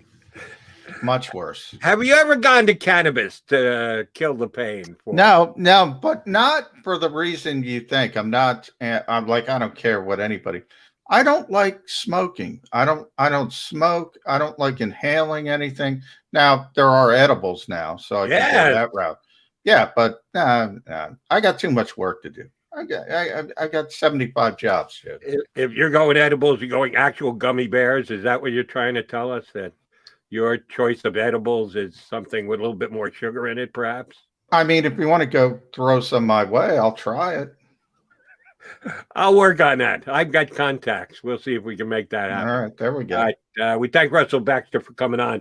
And he's going to help lead us into our tease for tomorrow, because we got off on a little bit of a tangent talking about Giant stuff with Russell, who, by the way, I found out today, Saquon Barkley might not be ready for the start of the season. I had not seen that written anywhere leading. He hurt himself in September last year, and that's usually a 9-month injury. So I thought it was a foregone conclusion he'd be ready for the start of this season. Read today that might not be the case, and that's a plus for the Eagles because I happen to be a huge Saquon Barkley fan. I had no problems when they made him the number 2 pick in the draft and didn't go quarterback because I thought he was a once-in-a-10-year type talent at that position. And he certainly showed that in his rookie year, but has unfortunately been hurt these last 2 seasons. I thought if he came back, the Giants are going to be an improved football team. But that might not be the case. We did a Giant spot. Who did we have on when we did our Giant spot? Zach Rosenblatt. It was great when we had Zach on. We are going to do this from time to time. John and I agreed. We got to go behind enemy lines.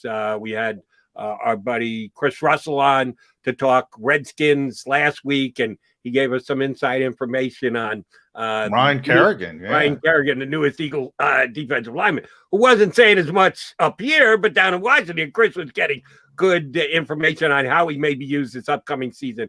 Well, tomorrow we're going to, we saved them for last, at least the 3 divisional teams. We're going to get some Cowboy perspective. John Machota, who covers the Cowboys for The Athletic, outstanding Cowboys beat writer. I've had him on my national radio show before.